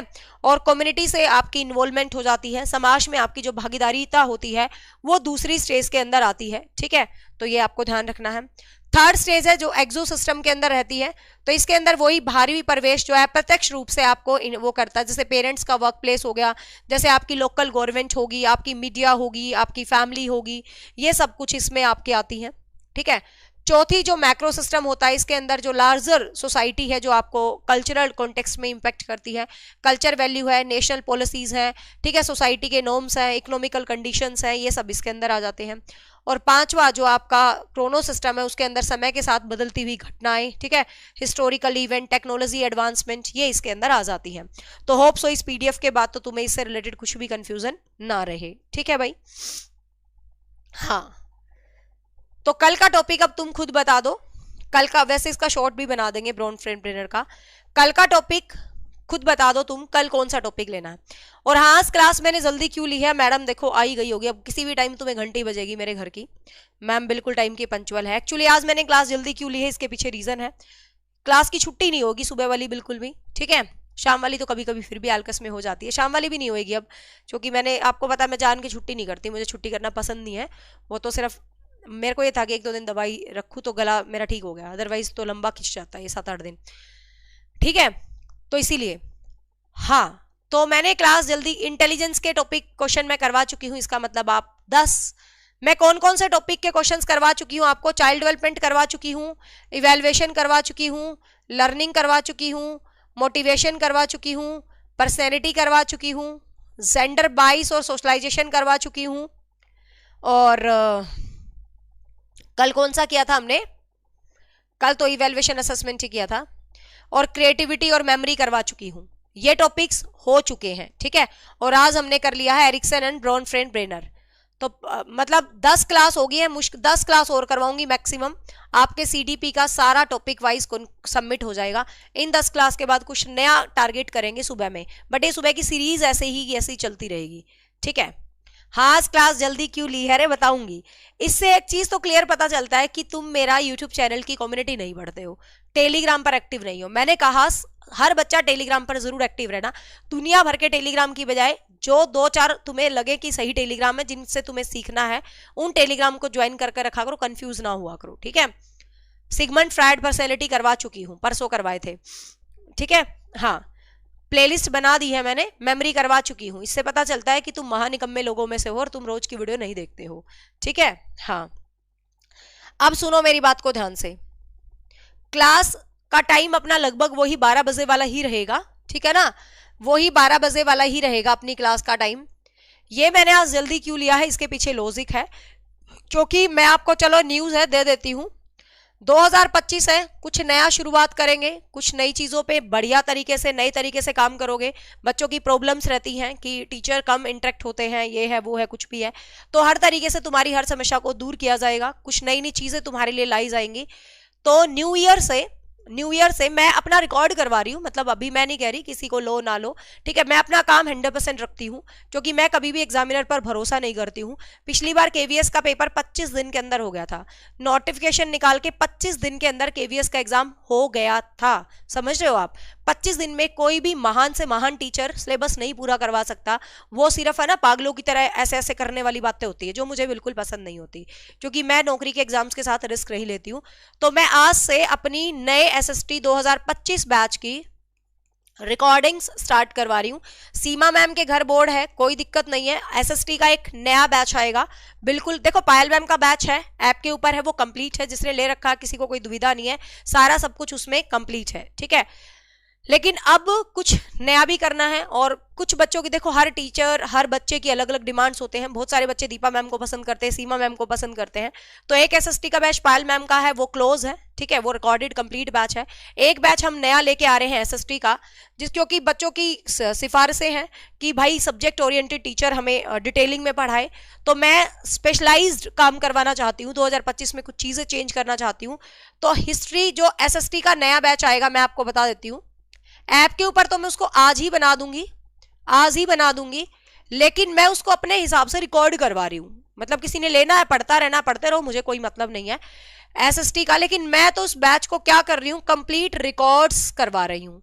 क्यों करवा रही हूँ, क्योंकि आगे पेपर 15 दिन में आ गया, आगे पेपर 20 दिन में आ गया, तो भाई मेरे में हिम्मत नहीं है, ना ही मेरे टीचर इतने महान है कि 20-20 दिन में सिलेबस करवा दे, वो सिर्फ टालने वाली बातें होती है, जो मेरे नेचर में नहीं है। तो मैं एक एसएसटी का ऐसा बैच बना रही हूँ नया, चाहे आप अगले साल का एस्टेट की तैयारी करो, चाहे आप DSSS भी दो, चाहे आप केवीएस दो, चाहे आप स्क्रीनिंग की बोल रहे हैं 8000 वैकेंसी आएंगी, पता नहीं कब आएंगी, चाहे आप कोई मर्जी एग्जाम दोगे, तो ये एसएसटी का मैं एक कंप्लीट बैच बनवा रही हूँ, जिसमें मैं बता देती हूँ हिस्ट्री में करवाऊंगी सीमा मैम से, ठीक है, क्योंकि सीमा मैम पीजीटी नेट हिस्ट्री है, तो वो मेरे को है कि स्पेशलाइजेशन में काम करवाऊंगी, ठीक है। जियो में करवाऊंगी दीपा मैम से, इकोनॉमिक्स का सेक्शन मैं करवाऊंगी नेहा मैम से, नेहा मैम की भी आज वीडियो आ जाएगी PYQ की, आप देख लेना, ठीक है। पॉलिटी देखते हैं, वैसे पॉलिटी वाले सर में मुझे कोई कमी लगी नहीं, 2 दिन से आपने मुझे कमियां बताई थी। देखो हर टीचर में थोड़ा बहुत इधर उधर चीजें हो जाती है, तो आपने मुझे 1-2 कमी बताई थी कि सर की स्पीड कम है, सर ने एक्सप्लेनेशन कम दी है, और वो विजिबिलिटी होना वो सर की गलती नहीं है, वो पीडीएफ की गलती थी। तो कल तो सर ने प्रॉपर पीडीएफ टाइप वाइप करवाई थी, तो आप बता दो मुझे, मैंने कल की क्लास देखी है और मुझे बिल्कुल कोई कमी नहीं लगी है, तो मुझे पॉलिटी वाले सर भी बढ़िया लग रहे हैं, है ना। तो मुझे वैसे कोई खास कमी लगी नहीं है, वो पीडीएफ की प्रॉब्लम थी और स्पीड धीरे लग रही थी, वो सर ने तेज कर भी ली थी, ठीक है। तो इस तरीके से मैं चाहती हूं कि मैं अपना बैच रिकॉर्ड करवाऊं। तो आज की क्लास मैंने जल्दी इसलिए ली है कि बाकी इन तीनों के पास तो स्मार्ट बोर्ड है, वो अपना काम अपने घर से कर लेंगे, बट दीपा मैम के पास है ना स्मार्ट बोर्ड नहीं है, वो लैपटॉप वाला स्टूडियो है, ठीक है। तो इसीलिए, और मेरे को क्लास चाहिए स्मार्ट बोर्ड पे, तो इसीलिए मैम ने कहा कि वीक में 2 दिन आके मैडम मैं रोज एक क्लास लेने आऊंगी बहुत दूर से सर्दी में, वो तो मेरे लिए थोड़ा सा दिक्कत होगा।